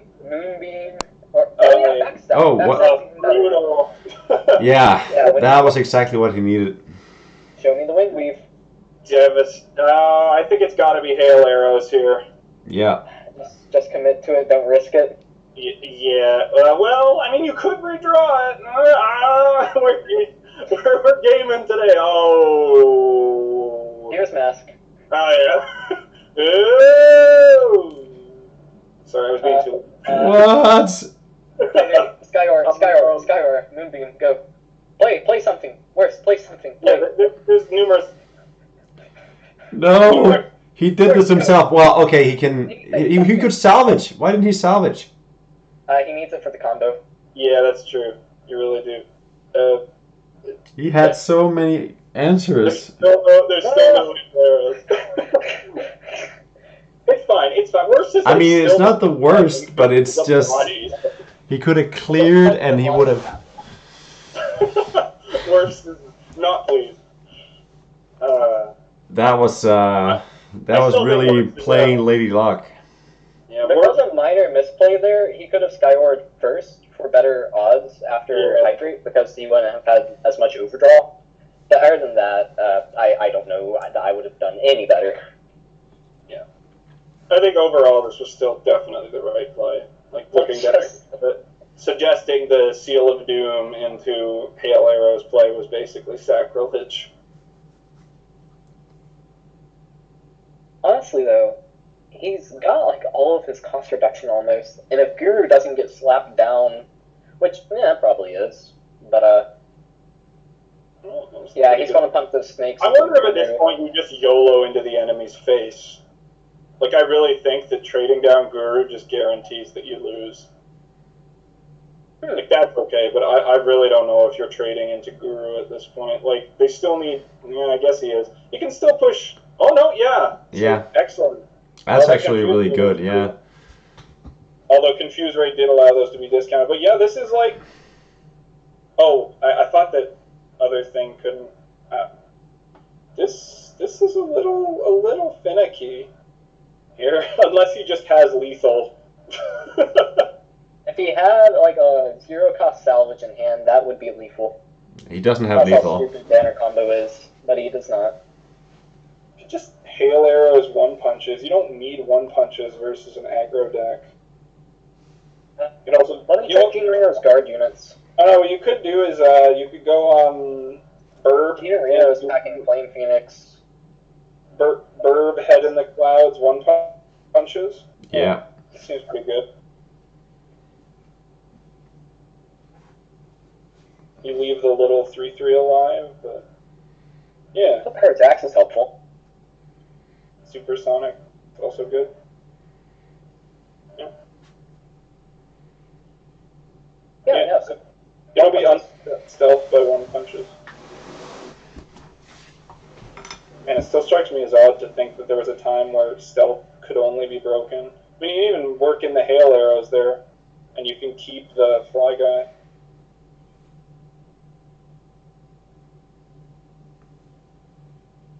He ran out this turn. What? Yes. Oh my gosh. What? Maybe he's thinking he has the combo next turn. Wait. Yeah, Windweave is 2 cards to draw. I think he has combo next turn.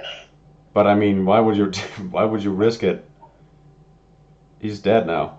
In Texas, we have a saying. You gotta risk it for the risk it. This is lethal.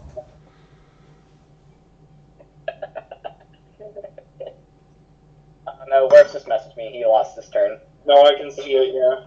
He's just a dummy. Well, yeah, we need to do something. I'll definitely be bringing this back. We should definitely have some sort of visual indicator for when the turn starts to get really low.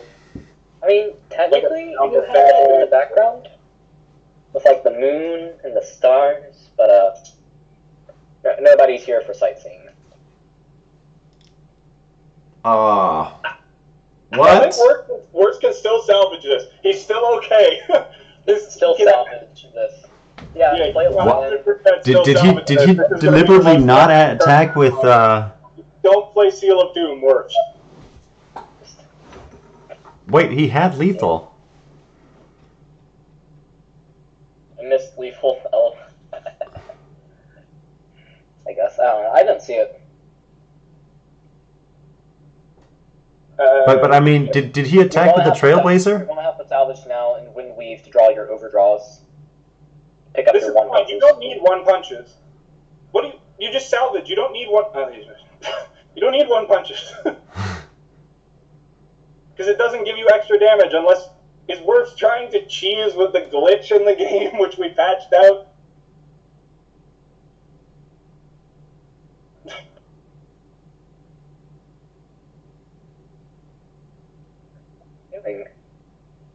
Yeah, this is actual dog pound psyops. I think he misplayed. I think that he didn't need 1 punches. If he just played just play salvage. Okay. Holy moly. Well, I guess that is it. So, yeah, this is the second time Sapunko is in the Turf Wars without playing. And now Psycho got the pleasure as well. So let me just get all the graphics right here.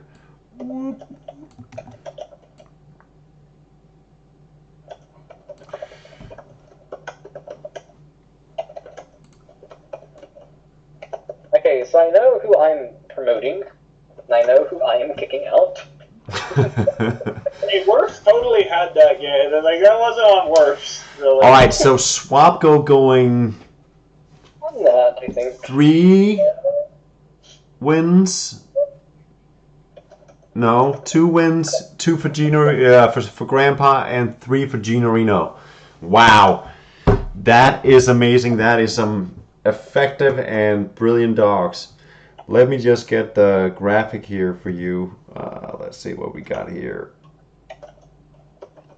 It's probably gonna look a bit familiar. Oh yeah! Once again, the dog pound reigns above the foxes. So, I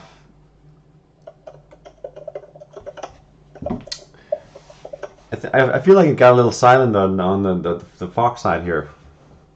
I'm just imagining all the ways he could have very easily found a lethal there.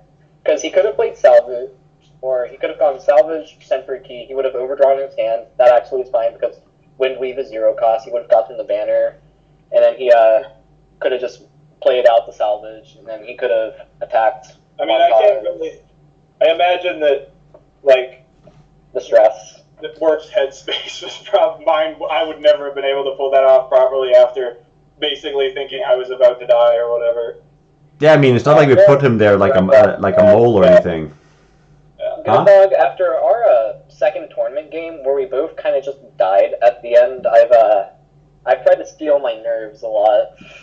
Yeah, I mean, I know the feeling of going full potato on that most important game. Potato itis. Paid actor for. Yeah. Greener really was saying though he really didn't have lethal that turn. He already attacked with Trailblazer. Oh, he didn't have lethal? Yeah. Or he did? He's claiming he didn't in the chat. There's a bit of discourse. So. Okay. I'm inclined to believe. I might have been wrong. I just didn't see him attack with Trailblazer. Yeah, I didn't really. No, Junior says he didn't miss it. All right, I apologize for calling that. So, this has been a great night with some awesome games. Really, really happy that we could do this again. It's been a pleasure commentating with you guys once again. And I think there's not that much more I want to say. I just want to give a quick shout out to Koi GG's, who's been making all the graphics once again for this Turf Wars. All the rules and huh? What team is Koi GG's? What is he? Oh right, he's Fox thing. He's a Fox. He is Fox, but he didn't even want to represent. Yeah, we may. He knew how this was gonna go. We have strengths in other areas. Yeah, yeah. All right, so I think that's pretty much what I have to say for tonight. I'm going to go party with my fellow dogs. Is there anything you guys would like to add? I've got one little question for you, Coulter. Yeah. A while back, before New Year's, my main man Marcelo posted a certain emoji, and this was in response to an issue that we had because the Fox Familiar emoji is tiled doggy. This is art from a card, but it's funny because I haven't been able to find it yet. It does exist, I will say that, and it will definitely be used at some point in the future, but at the time we're just sort of moving towards finalizing stuff. As you've seen, we haven't had very many new cards with the exception of Phoenix Feather, which was Phoenix Feather is cool. The dubious action of moving Montage to ability, as this tournament has shown. So I may need to think a little bit about a way to slightly tune down the Iris deck so that it's just a turn slower or something, because it was really frightening. But yeah, so that art will definitely be coming in the future. I have it in hand basically, but yeah, it's for a card. It'll be used in the future time. Not even a consolation prize. I told you it exists and it's coming. I mean, I'll ask myself. Y'all are putting big art and then just go nah. I'm actually not sure, but we have a lot of art that available that we're just sticking with a 500 card base set. So for now, I have so much cool stuff that I wish I could show people, but you'll all see it one day. It's super exciting. There's so many cool things that I get to keep all to myself for now. But I can't wait till we can finally share them all with the community with new releases and such. It'll be super fun. I need to do an art tier list one day. Use some art or something, I don't know. But rest assured, all that stuff is eventually down the line. And there's a fair number of foxes in there, rest assured. So. Aha! Even when the Fox Fang loses, we still win. At the end of the day. All right, with those words, I am going to close the stream out. Thank you, everybody, for watching, and thank you guys for joining me on the commentating. And I will see you on the next one.